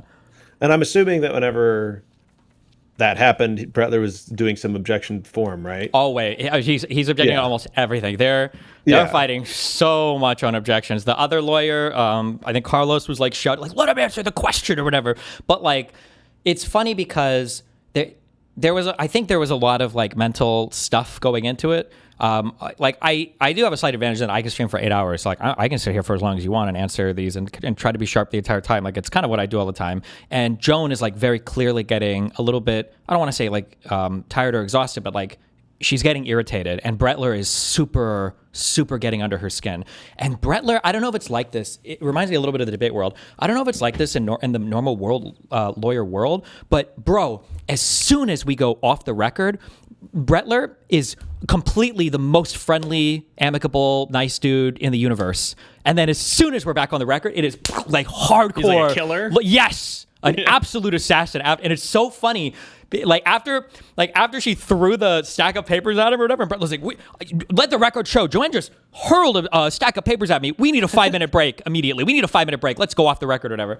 And then he's like chatting up with like, oh, like Carlos, like how you guys doing or whatever. Like, yeah, like they're like that. And it's just crazy the switch up. Like it's like, I think in deposition I can see where Andrew's had a lot of experience. And it's very funny watching him work. Oh my God. Yeah. Yeah. There's definitely an aspect. So like there's two parts to that. Like one, one of the reasons why it sucks whenever clients are present at like hearings is that you have to have a certain type of persona in front of your client. So you can't be too chummy with the other side. You can't treat it too much like work. You have to like show like I was there fighting for you, right? Sure. And at a depot, you always have that. To the average client, I could definitely see that your lawyer being friendly with opposing counsel would leave a bad taste in your mouth or whatever. You're like, why are you so nice? You can be friendly, but you need to make sure that like you're being adversarial. Sure. That they feel like you're on their side. There's a lot of clients that'll accept you being friendly, but they need to always feel like, especially when the record's on, right? Especially when you're in front of a judge. And so like when the record's on for a depot, you are always playing it because also the jury is going to see it. Correct. Right? So you want to, if you come across as a combative asshole adversarial attorney, that's generally seen as good, but also you are at all times making sure you're in there. The other side of it is that like at depots is where you will probably, that is one of the few times whenever you are on the record doing the case where you are talking directly at the other attorney. Sure. Right? Think about this. When you're in court, you're talking to the judge. Okay. You don't talk to the other attorney. You get in trouble if you do. Yeah. And so whenever you're in a depot, the judge isn't in the room, but the record's going, and the only people talking are the attorneys. So it's really easy to go back and forth hard. And like I was in one recently where like we get in there, other side. We're deposing the other side. Their other side attorney. He's a fucking asshole. But he immediately goes, we're going to declare this whole deposition confidential. Oh yeah, dude, they've done that so many times back and forth. Yeah. And so then we start going, and like, I mean, like every at least 3 questions, he just says, he turns to his client and goes, "Don't answer that. We're not going to answer that under your trade secrets privilege." Blah blah blah. And that happens for like 30 minutes, and then at one point, the senior attorney that was in there just goes, "What the fuck are we doing? All right, this is a confidential deposition. Why are you saying it's trade secret privilege? Everything in here is confidential. All right, stop coaching your witness. Let's answer." And just like, and he and that attorney went back and forth like on the record for a while. Yeah. And then like they both just started objecting to each other, and then then the depo kept going. So like, that is where you are going to see those kinds of blowups and fights between attorneys. And you're right, a lot of it is getting under each other's skin. Yeah. One of the things that Andrew is so good at, that Joanne was so bad at, was that like I think there's a natural human urge to, it's almost like when you're dealing with cops, there's a natural human urge to fight on everything, but like, you don't have to. So like, you know, and there were so many times where Joanne, like when Joanne would, every time we would have a deposition, Joanne would say, "I would like to mark this transcript confidential." Like Bradley would just ignore her. He just doesn't even respond. And he would just he would just keep talking. And then sometimes Joanne would be like, "Hello, Brettler, did you get that?" And Brettler would be like, "I'm not dealing with you right now, Joanne." You know, like where, and every time, he's not the court reporter. He's not writing that shit down. Yeah, like, sure. But also he doesn't have to, right? But there are times where every single time Brettler would needle Joanne, she would take the bait and start fighting with him. And it's like, Brettler's not under oath. He's not testifying today. Like, you're eating your time into talking to me. Why are you arguing with Brettler on this? Like, if you think Brettler's saying some retarded shit, file something on it later with the court. You know, like, why argue with him right now? There's literally no point for this. But she would fight with him so much, and it was so funny watching her take the bait every single time. Oh my god. So then, like, the other funny thing about it, like her going like, "Well, I'm going to refer to him as a minor, and I'm going to do this, and I'm going to do that." It's all like her trying to create a point where she can like have a quote where like she asks it, where she says like, "You talk to this minor person, blah blah blah," and I go like, "Yeah, we were communicating at this." Yeah, where she has like a clean like 3 sentences that she can tear out for an MSJ or for a video to show the court or whatever. Or a tweet, and so it's like, it's very funny where like you're doing the right thing of then just saying like, because she's like, "Well, I'm going to refer to it as this all time," and it's like, go ahead, like. Yeah. You like everybody. I'm not going to argue with you, but when I have to answer next time, I'm going to continue to restate my same thing over and over again. Like, right. Yeah. And so like that's like a really big game played that by like, I don't know, I don't want to say like, fuck John, bad attorneys where you're like, just you can't. It's like such a clear sign that you have nothing, that you're just like very clearly just like trying to doctor the language of the person you're deposing. So yeah, I mean like.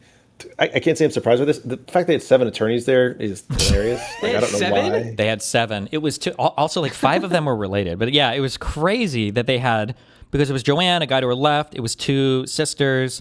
It was you show up with the whole squad. It was Carlos.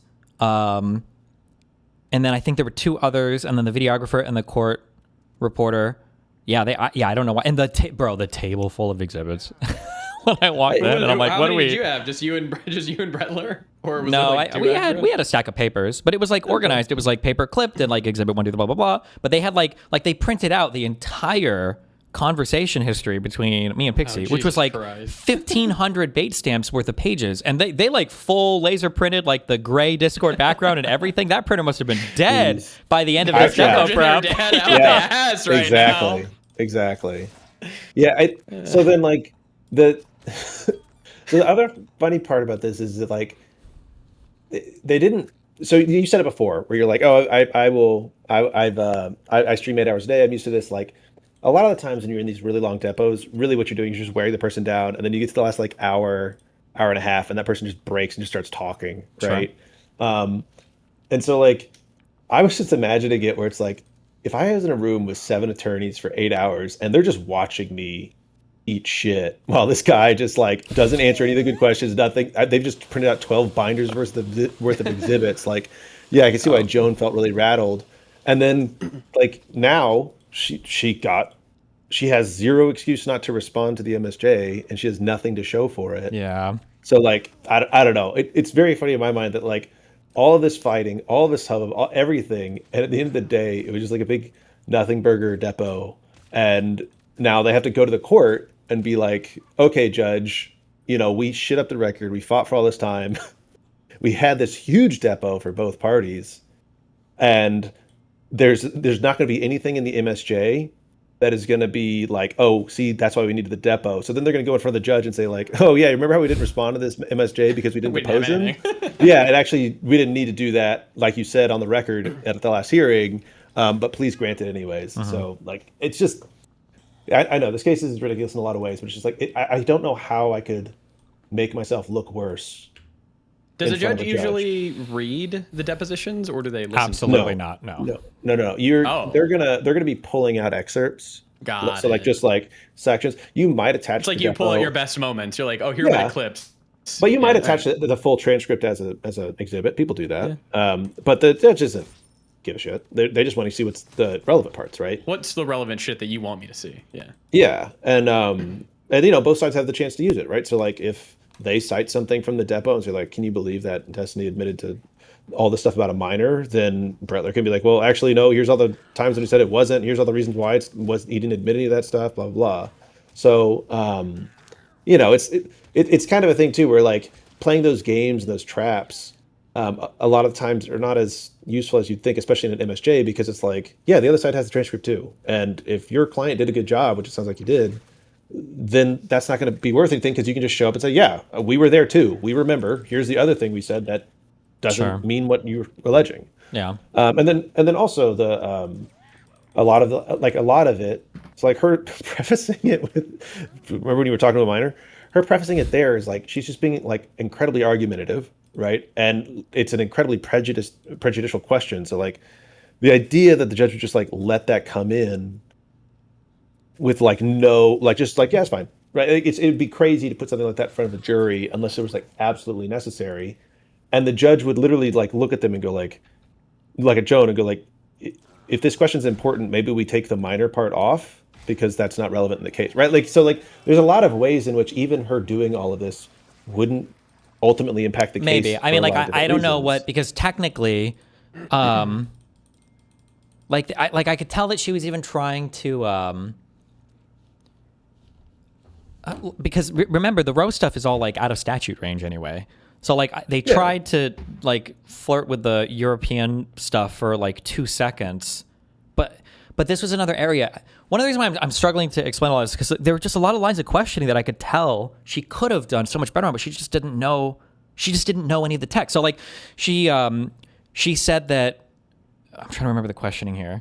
I'm trying to get it wrong because it is on tape, and I imagine this tape will be public, so I don't want to act like I'm misquoting anything. But like she would ask me something like, you said here that this person was from the Illinois or whatever. You said this in 3 of your submissions, correct? And then she reads this and she's like, okay, but right here, you say that these chat logs are in a European format or whatever. Isn't this contradicting this here? And, my response is, no, of course not. And she's like, well, how could it possibly not be contradicting? And my response is like, it's something like, well, I found out that the person that was originally on the account was European. It could also be that the logs are just exported in a different format, in a different time zone format. And then she like looks at me and then scrolls through some papers, and then she just drops it and goes to the next thing. And it's like, this is so like without fighting on the timestamp thing where you've lost everything for Rose. So then the only thing they could possibly bring up for their MSJ is the Abby stuff, which they spent, I think, 20 minutes of our 7-hour deposition on. Isn't that their main fucking which thing? Is their entire anchor. Yeah. But the funniest thing is they gave us the unredacted version, quote unquote. For the first time ever, we got the unredacted version of the Abby thing to look at in my deposition. However, and you turned white as the sheet. Let the record reflect. Mr. Bennell is white as a sheet looking at this. Yeah, so the funny thing is that I could actually pull out all the Pixie quotes because it was actually true here. So she's like, can you tell me here, this is a message from Abby, blah, blah, blah, blah, blah. And, my response is truthfully, I'm not entirely sure what I'm looking at. She's like, well, what do you mean? Is that not Abby messaging at 11:22 a.m.? And my response is, I see the time, 10:42 a.m. on this page, and I see the name Abby MC, but I'm not entirely sure what I'm looking at. She's like, oh, well, what do you mean by that? Blah, blah, blah. And, I'm like, well, this appears to be text, but like there's missing chunks here. It doesn't resemble what I would see as an ordinary Discord message and blah, blah, blah. And I think she tries actually can't verify the truth of it. Yeah. No, because you can't. And so she drops. And has there is there outside of this court case, like, would there have ever been a time where you would have seen these messages? No. It was the first time I've ever seen the unredacted version of this.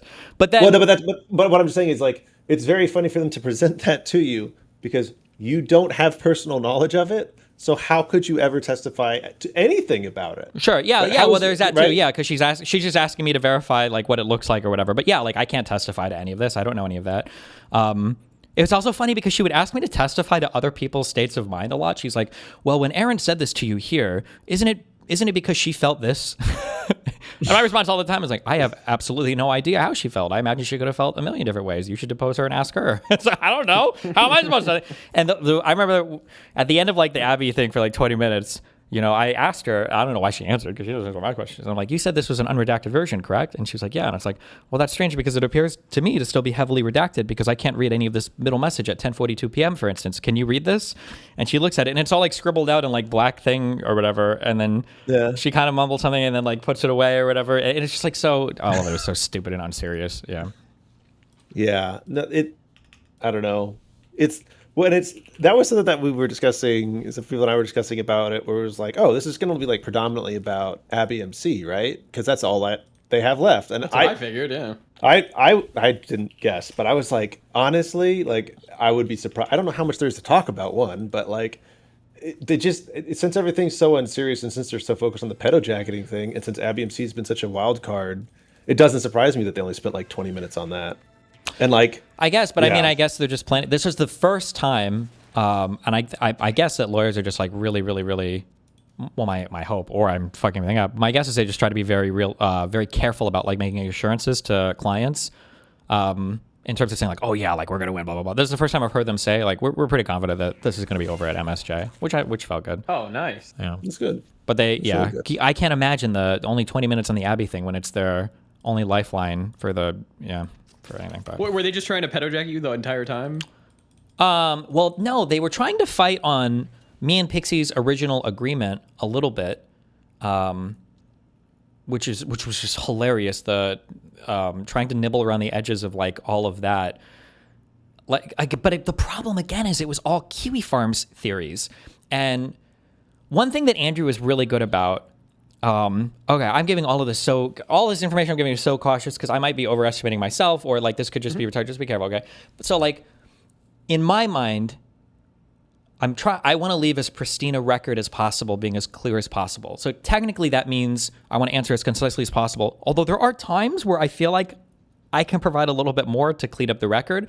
I feel like when somebody does that, Andrew is so good at saying like non-responsive, I want that stricken from the record. I'm going to ask again. And he'll do that. Every time I tried to leave what I thought was a little bit of a cleaner version of what was being asked, Joanne would never push me on it at all and would just move on completely. Oh, she just left it, yeah. Yeah, so like Kiwi Farms and Gisticle and these retards have this like weird obsession where they're trying to say that like they like there was this fight between Pixie and Lav a long time ago where Lav accused Pixie of having sex with me. Lav accuses every single person of having sex with me. Lav didn't know about any of this, okay? Although she pretends now that she knew everything, but she didn't know fuck all about this. And Joanna's like, well, is it not true in 2023 that Pixie asked you if this would remain private? Oh my God, the whole private thing was so funny too. Fuck.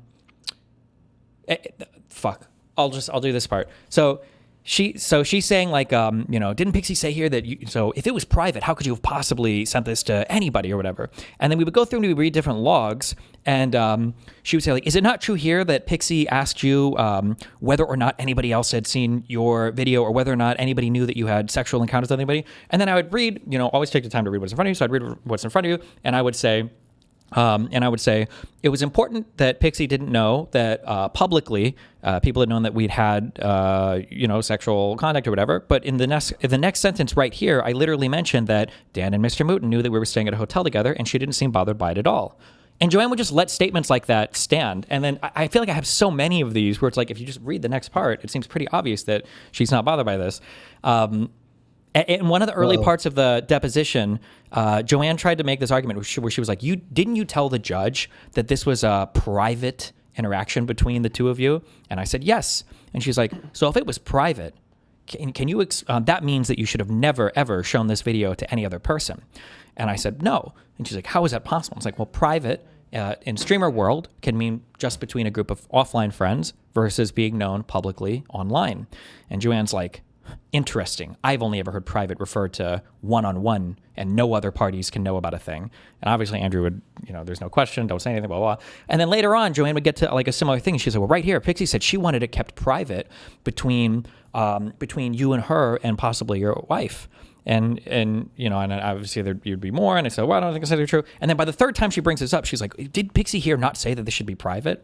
And, in my response, like, well, I don't understand the question. Can you elaborate? And she's like, well, what do you mean by you don't understand the question? I say, well, up to this point, you've used 3 definitions of private with me. I'm trying to figure out which definition of private you're using here. And, oh my gosh, she was so flustered. It was funny, but. Well, yeah, it's okay. I don't think that I'm very good at depositions yet. I need more experience in them before I can say like I'm good at them. But what it sounds like to me, and maybe it wasn't this way, but it sounds like she was reading. Was she reading questions like off a paper or her computer? Yes, absolutely, 100% she was. She absolutely was. I called it. So here's the issue: whenever you're at trial or in a deposition, you do not write out your questions. You don't write out your opening statement. You don't do that. You write out, you make an outline. You have the topics you want to hit, the things you want to do, but do not write them out for 2 reasons. One, you sound way more stilted and stupid whenever you do that. People know you're reading. You just don't sound genuine. You don't sound like a real person, and people hate that. 2, your brain, human brains, suck at reading and doing anything else at the same time. Like thinking. Yeah, it's so hard. People naturally have a really hard time doing it. So you don't want to be reading through it, because when you're reading through it, your brain is in reading mode. And then when the person answers, your brain isn't going, what did I just say? How does that coincide with it? Your brain goes, I've got another thing I need to read. Sure. Okay, right? And so whenever she reads you a question and then you answer it, she wants to go to the next thing. Right. And the deal is, whenever you're reading, you're not listening to yourself. So she's technically not even actually processing what she's saying to you and then fitting what you said to it. She just has the question there. You answered it. She's not actually like analyzing while she does it. And it leads to depositions of what you're describing. Like that's how I knew she was reading off of something, because of like the way you're describing it. It sounds exactly like automation a little bit of like, okay, yeah. next thing. Like, I think there was a time of, oh my God, where because she was talking to the guy next to her or whatever, and she asked me the same question again. I was like, I think the court reporter can read back the answer. Yeah. Oh my God, dude, she was just so tricky. Oh yeah, and I think I already mentioned this. There was a time where where they were looking at the 2 links or whatever, and I think the litigator next to her was said like, the links are the same, but he whispered it, but we could hear it, and Andrew was like, he just told you that the links were identical, right? Did we get that on the record or whatever? Oh my God, yeah. Also, to what you're saying, there's nothing, I imagine you would agree, right? There's nothing, you should heavily prepare for a deposition. There's nothing wrong with writing down your questions so you can like keep an outline. But you can't be reading a piece of paper and then just going from one to the other. Yeah. Because how are you going to respond to what they say? Yeah, there's like... Well, you also have to be like thinking on the fly, I'd assume, yeah? Yeah, and that's the other hard part is like, let's say I have a list of questions. Well, I asked you question 12, and let's say I did catch something, and I want to ask you more questions. Well, now I have to essentially change my brain over to come up with a question, ask you the question, analyze it, keep going, and I might get into a flow there. Great. Now that we get to the end of that line of questioning, I've got to go back. You might have just answered 8 questions that are left in my list. And so you'll try to like start self-editing while you do it, and it's just a really bad idea to do it that way. Mm-hmm. It's easier to just like have a list of shit you want to talk about. When you talk about it, just check it off the list and keep going. And you might have like a few, like, I know I want to ask this one specific question. I'm going to write it down to make sure I ask that specific question. Right. Sure. But like, yeah. So it's very funny because like, I don't know how many depositions she's done. I don't know. It sounds a lot like she came in here not knowing what the fuck she was doing. Maybe, or again, to be fair, and it's hard for me to know, obviously, because these guys have produced nothing. And Pixie seems to lie quite a bit about a lot of things. I don't know what she's told everybody around her about this case. So it could be that she's lied, maybe even to her dad, about the extent to everything that's happened here. It could be that she's lied to Joanne about everything. Like, so for instance, I don't know if Joanne is actually going on Kiwi Farms to pull out arguments, or if like Pixie is sending her these arguments, or if Lauren is sending her these arguments. I don't know. Like Did, when. Or God. did Brettler make another statement where he they asked the question, but it was like, "Oh wow, more Kiwi Farm shit, really?" Did he make? I don't know if he ever made that statement. Like I said, I'm fine to Well, deal with. He did that at the trial or the Oh. hearing, so it was just like funny. So. Yeah. Oh, true. Yeah, that is true. But yeah, like like I said, technically I'm okay with that because like the Kiwi Farm stuff, like these are they look good on the internet, but they just don't survive like serious interrogation. Like these are retarded fucking conspiracy theories. Like you don't think I can sit down with the actual record in front of me and have a clear and concise answer to these fucking questions? But like I don't know if Joanne was honestly expecting these to be, you know, like slam dunk killer questions. So yeah, I don't know. And it was so funny because like the last like 2 hours of our deposition was, I think, her just running down like a whole bunch of like Kiwi Farms tier and Gisticle tier related questions about me, like deleting evidence or offering to send videos. Oh, another thing that like Andrew is very good at, this I guess is kind of mean or whatever. Like Andrew is very good at making people feel kind of uncomfortable or like pushing into like uncomfortable territory. So if that means like obviously this is a sex related case. So like reading chat logs that make the other person uncomfortable or having them read back something that makes them feel uncomfortable. Joanne was not very comfortable with like a lot of the subject matter. And it was like, it was very obvious with the way, one, she never made me read anything that was uncomfortable on my end, of which there's a ton of like embarrassing material and obviously all these chat logs. And she wouldn't read anything uncomfortable. She would like skip the words or say something. Yeah, I don't know. It was just it was goofy. Well, and like, yeah, that's part of it too, where there's maybe some experience isn't showing and things like that. Like there's like a certain level of jadedness that is important to have whenever you're an attorney, just because it lets you, okay, like we need to talk about this. Here we go. We're going to talk about it. And yeah, you know, you might get into some really like hairy areas, but like you're just not being a good attorney for your client. Yeah. If you don't do that. And so you will see whenever you see people having trouble with that, that's usually whenever it's because they don't have the experience to kind of like be able to handle those situations. So yeah, like not surprising, you know, I'm not trying to be too mean, but like, yeah, this is kind of amateur hour shit. But I'm so curious how much her dad is paying for everything. Oh, dude, this deposition? Are you kidding me? You know how expensive this was? I don't know how expensive mine is, but I'm just, insane. but Like, for her to have seven, I think it was 7 attorneys there and then all the table full of depot prep. When we did her deposition and Andrew asked her how much she paid, oh my God. Also, it's so funny that because Andrew would ask questions that I don't think Pixie necessarily had to answer. And Joanne would ask me, she's like, how much have you paid so far for your litigation? And my response was, insofar as I feel like that would implicate confidential communications with my attorney, I'm not really comfortable answering that question. And she's like, well, didn't Andrew ask Pixie that same question? And I'm like, yes, he did. And he's like, well, didn't she answer that question? And I was like, yeah, I remember her answering that. And she's like, so then shouldn't you have to answer that question? And I was like, no, I don't necessarily think I should. And then she just moved on to the next thing. Yeah, I'm like, all right. Yeah. Just because she answered some retarded shit doesn't mean I don't know what you want me to say. Yeah, sure, she did. One of the funniest lines of questioning for Pixie was we asked her a bunch of stuff about like, how did you prepare your Substack? And we went through her, because Lauren was trying to recommend her a bunch of lawyers. This guy, Mark Randazza, comes up a lot. And by the end of our line of questioning for this Mark Randazza guy, because we were like, Pixie, how did you write the Substack? And she's like, well, I sent it to this guy, this other lawyer, Mark, and he went through some of this stuff, and then he sent it back to me. And I was like, oh, another lawyer was writing a Substack for you?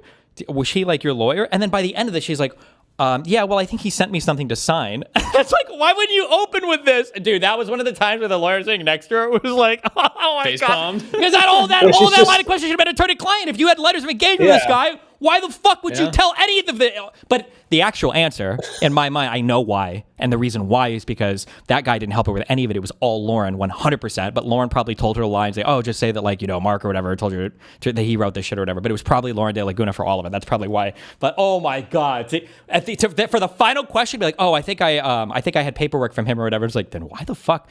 1L, right? You're in law school. Why the fuck would you answer any of the questions about this then? My God. Yeah. Well, and like, it's funny because I mean, like yesterday you said you were like, oh, I'm prepping for this depot and stuff like that. And so like, it's funny to me because considering how much they prepped Pixie, I would have thought that they would have assumed you did prep too and would be able to handle like any amount of pushback. You know what I'm saying? Where it's kind of this thing where it's like, it feels like they really thought you were just going to come in here like off the cuff and they'd be like, oh, wow, look at this idiot just saying shit. I don't know. Like I don't know. It just feels very silly in a lot of ways. But yeah, I mean, I don't know. I'm like, I feel like I definitely agree with your counsel where it's like, yep, this feels all really good. And it would be the weirdest thing in the world if the judge looked at any of this and was like, well, I guess there's a real question here. Let's go to a jury. Yeah, I don't know. It's just so hard. But no, I mean, like, hey, this is the only. I mean, I'm looking forward to see what the response is. And I kept if waiting there's gonna for be any kind of oral argument. I was talking with Andrew about this. I thought it would have been funny. Because Joan was getting so mad. One of the things that Andrew's done a few depositions, I really like it. I think it's very funny. Is where he was like, "If you want to testify, I'll put you under oath, Joanne." I almost thought that Joanne was about to say that to him because she was getting so fucking fuck mad. It, put me under. I watch a lot of videos and stuff about like how to perform a deposition, how to defend a deposition or whatever. And it is funny that I see some of those things show up that I see Andrew does for his depo. So like there's I want to say ammunition. It's not that. Do you know what I'm thinking of? What are you trying to describe? It's the statement where you tell a person that like this is going to be in front of a jury. Your statements are under oath, where they know admonition. Is it? Yeah, admonition. Admonition. Admonition, maybe. Are you talking about admonishing someone? No. There's a word for a statement. I think it's admonition, where you where you tell the person basically, and that's admonishing. Yes, an admonition is like whenever you admonish someone. No, wait, that's not what I'm thinking of then. Admonish means to firmly warn, reprimand, or advise someone against a fault. Oh, actually, wait, I guess maybe it is. It's just, I always hear that in a really negative context. You're saying like, hey, just so you know, like this is all on the record and fucking we're gonna use it. That I've heard that like if you're a good deposer, that rather than use this thing at the very beginning like defensively, you always bring this out as a weapon later on to claim that you've done it. So like rather than tell somebody at the start like this is going to be on the record, the jury can see this, make sure that you answer every question truthfully, blah blah blah, that it's better to wait until you're like halfway through to pull it out and you're like, your answer to this under oath is this. You're testifying today. Let me remind you, you're testifying under oath. Oh yeah. And the jury will see this. Can you say this right now? Don't look at me, look at the camera. Can you tell the jury the answer to this question? Blah blah blah blah blah or whatever. Yeah, he's very very very good at doing that. Yeah, no, there's definitely like times when you're in there, like when you've got like when this person's about to say something stupid, or if they just said something stupid, and you're like, so you, as the president of ABC LLC, you're saying that you didn't know what was going on at your own company. Can you say yes to that? Yeah, And it's so funny how much that works because every time Andrew would do that to Lauren Daly Laguna, she would give a totally different answer right after he would do that, and it's like. I think, because it's like, one, we're not calling the judge right now. And then two, like, is this really so important? Do you think he's going to file a motion over the answer to this question? Just give the same answer. Like, why are you freaked out so much? Just give the same fucking answer. Unless it's obviously, like, super important to the case. But, like, dude, so many people, or I say so many people, but it feels like so many people, because I've seen Andrew do this so many times, where they completely give a different answer once he gives that admonishment. Yeah.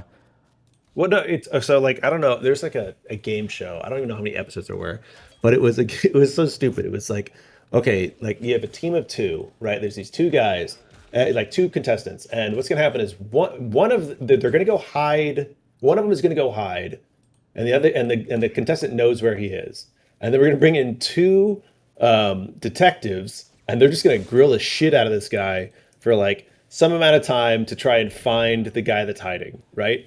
And it's like a game, and if they win, they get money. And it's a game show, right? So it's like, who gives a shit? Just sit there and shut the fuck up. And like so many episodes, they would get the person that knows where the other person is hiding into a room and just pressure the shit out of them into admitting where the other guy is. And it's like, what the fuck are you doing? But it's like people that have never been in a situation like that, or, like didn't prepare properly, they just cave to pressure because they've never actually had to deal with real pressure in their lives. It's like whenever people like admit shit to the cops, right? It's like, they just don't, like, people just aren't mentally prepared for being pressured in that way. And so, like, that stuff totally fucking works. Yeah.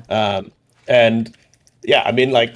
Yeah, one of the things that I always say, watching a lot of the cop interviews of, like, the crazy people, is I always had this feeling that one of the reasons why it was so easy when the cop would be friendly to get admissions out of some of these people is because I'm willing to bet that for a lot of these guys, it's the first time anybody has ever spoken to them in their entire life where it sounds like they actually give a fuck about, about the things that they are saying or feeling. So when the cops just get a little friendly, like, this person was, like, a really bad person, weren't they? Like, they were real mean to you. Yeah. Like, they'd be like, actually, and they just start, like, rambling everything off. Yeah. Dude, like, the amount of, like... I've had to when I was doing defense work, I had to like watch so many of those where the cops are just like, "Hey, like, we just really want to hear your side of the story. Like, here's what everybody else is saying. Isn't that fucked up? Isn't it fucked up that everyone's saying that about you? What do you think?" And then they just admit to a crime. Yeah. And you're like, "God damn it." Every one of these criminals do that. Holy shit. And that is a strategy. Like whenever you're doing depots, like everybody thinks you're always going to be fighting, but like a ton of the time when you do a depot, you just go in and be like, "Hey man, we're just trying to get some info. Like, what's going on?" And you might like actually have a conversation that sounds very similar to what we're doing right now. Sure. And then like you're talking and talking and you kind of get a rhythm going. And then you just kind of slip in a question that's relevant and they go, "Oh yeah, that happened." And then you go, "So you're saying that in your individual capacity, you did that?" And then that person just like immediately shits themselves because they realize they've been talking freely on the record for like 30 minutes without thinking about it. And they can't remember what they told you. But they do know they just fucked up, and they probably can't even really remember what they just said. Well, because a lot of people so, like, too, one of the issues is that people have a really hard time, like even I have a hard time thinking about things from other people's perspectives. And what people don't realize is how important it is for the other person to incrementally build on their case. So if I live in Omaha and I murdered somebody in San Francisco, in my mind, I don't ever want the cops to know that I murdered that person. In the cops' mind, they don't even know I was in San Francisco. So every question that they can ask where it's like, okay, I'm sure you guys, had a heated relationship or whatever, but you would never hurt her, of course, right? Like you visited her, did you say you were in San Francisco visiting her, right? And he's like, yeah. It's like, okay, like they're getting closer and closer and closer to every yes that you say. So even if they can't build you up to the murder part, now in their investigation or when they're in trial with you, right? All they have to do is get you from point like F to G. Whereas at the beginning of the interrogation, they were back on A and they didn't even have you in California. They didn't even have you in San Francisco. But in the interrogation, you admitted all the way up to, I was really fucking mad at her and I wanted to kill her, but I swear that I didn't. And it's like, okay, well, we just have to bridge the micro gap that is that, and then it's over. Yeah.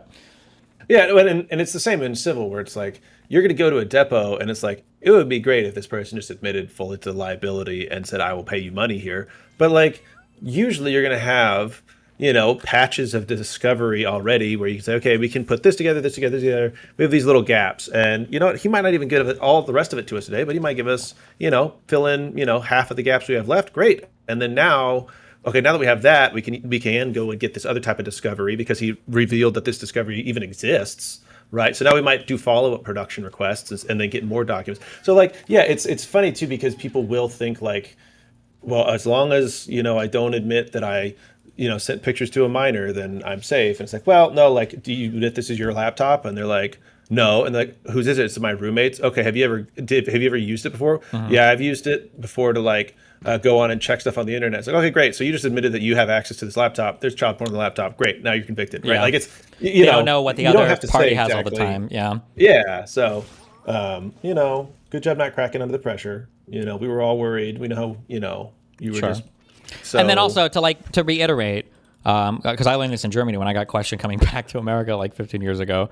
Like, I don't know how I perform like in an actual like high pressure environment. I'm not trying to say that I could out talk the cops or civil litigation every time. I'm extremely advantaged here in that I feel like I'm truthful on everything I've said. I provided all of my discovery, and I feel like the other side has lied time and time again. And nothing is easier as long like now, like if you're intellectually competent, if you can do the debate and everything else, if you're on the truthful side, like I think it makes much easier. I say the same actually when it comes to debates and everything too. Like people are like, oh, why do you think you're the best debater? And it's like, well, my positions are super easy to defend, and the other side's positions are impossible to defend. So like as long as I'm decently competent, like I'm never losing a debate against any of these people. Yeah. And a big part of it too is that like you kind of said it. You've talked about this before, but it's like you don't have to keep everything in your head.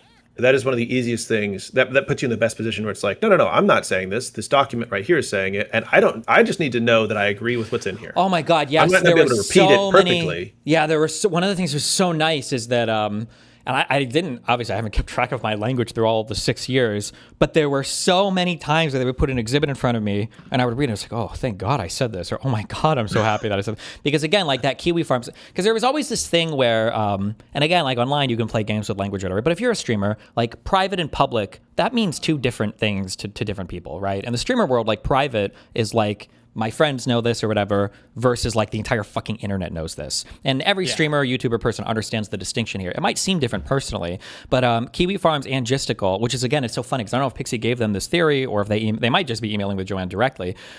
This idea that like Pixie wanted nobody ever. She said nobody could know that you guys ever hooked up. And it's like, yeah, but literally every single time she brought this up, like I'm always saying like, oh, Dan and Mr. Mooten might know because Dan and Mr. Mooten were at the hotel where we met, right? Like 6 years ago. Do you remember that dinner?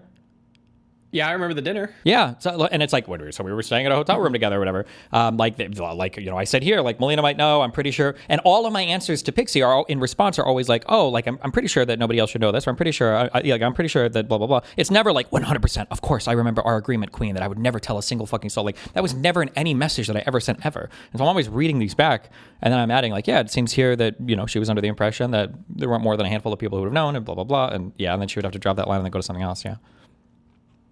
And so and that's also a hard thing to overcome whenever you're deposing someone, right? Is we're like they can. What an idiot! Oh, his mic dropped. Lawyer, by the way. He'd be in the Zoom call muted. Can y'all not hear me? Oh, we can now. Hi. Oh, okay. That's really mean. Sorry. Let me see. I was saying something, then you were bullying me. We just mentioned. I mentioned that my logs were generally pretty consistent on this. Private, public means something different. I'm glad that I said the same things when they were shown to me. Yeah, you're not lying. Oh no, what you'll have is you'll have people that will literally just stand behind the document, right? Like you'll be like, hey, okay, like what did you guys agree to? And they'll be like, we signed a contract on this date. Our agreement was contained in the contract. Like, okay, well, in the contract, did y'all agree to this? And then the person will go, contract speaks for itself. Right. Mm-hmm. And it's really helpful for them because like one, it doesn't have them restating what they thought it is in their words so that like they can be impeached with that language. Yeah. And it just makes it where like, okay, well now we just have to only rely on this exhibit. Sure. And so like whenever she was asking you those questions about like the messages, right, for Abby, and you're like, I literally don't know what the fuck I'm looking at. Right. If you had just read that and said like, yeah, that's from Abby. Right, like that. You don't know that, and like you said, you don't know that. Yeah, you have no idea if this vlog is real or not. Yeah. But it also helps in that it's true. I don't know what the fuck I'm looking at, and it's a doctored thing. What I'm looking at, like, there's a huge chunk missing where it looks like somebody took like a filled-in gray square on Discord to cut out like part of whatever she said underneath that, and then there's like somebody took like a black like the marker tool and wiped over whatever the response message was. Like, what? This is your sole exhibit, really? Like your actual. Whereas Pixie's answers, it sounded like she's saying, I don't know, you can't verify the authenticity of her own fucking messages. It's like of everything that I provided. Here? Yeah. And oh my god, when we started asking questions around like, where is the conversation between you and Aaron? And she's like, well, I think that she might have deleted those or whatever. And it's like, she can't delete your side, right? And she's like, yeah, but I don't know if I can access those because she might have blocked me on Discord. Oh my God. Oh, one of the craziest answers that she gave, I don't remember if I brought this up in her deposition, is we asked her, you deleted this message about that any dollar amount you would ask from the defense is too high, right? You deleted that message. And her response to that was like, yeah, I deleted it because I wanted to make a better screenshot for my Substack. I'm like, why? What a fucking crazy fucking thing to say. What the fuck? I don't know. Jesus. Sheesh.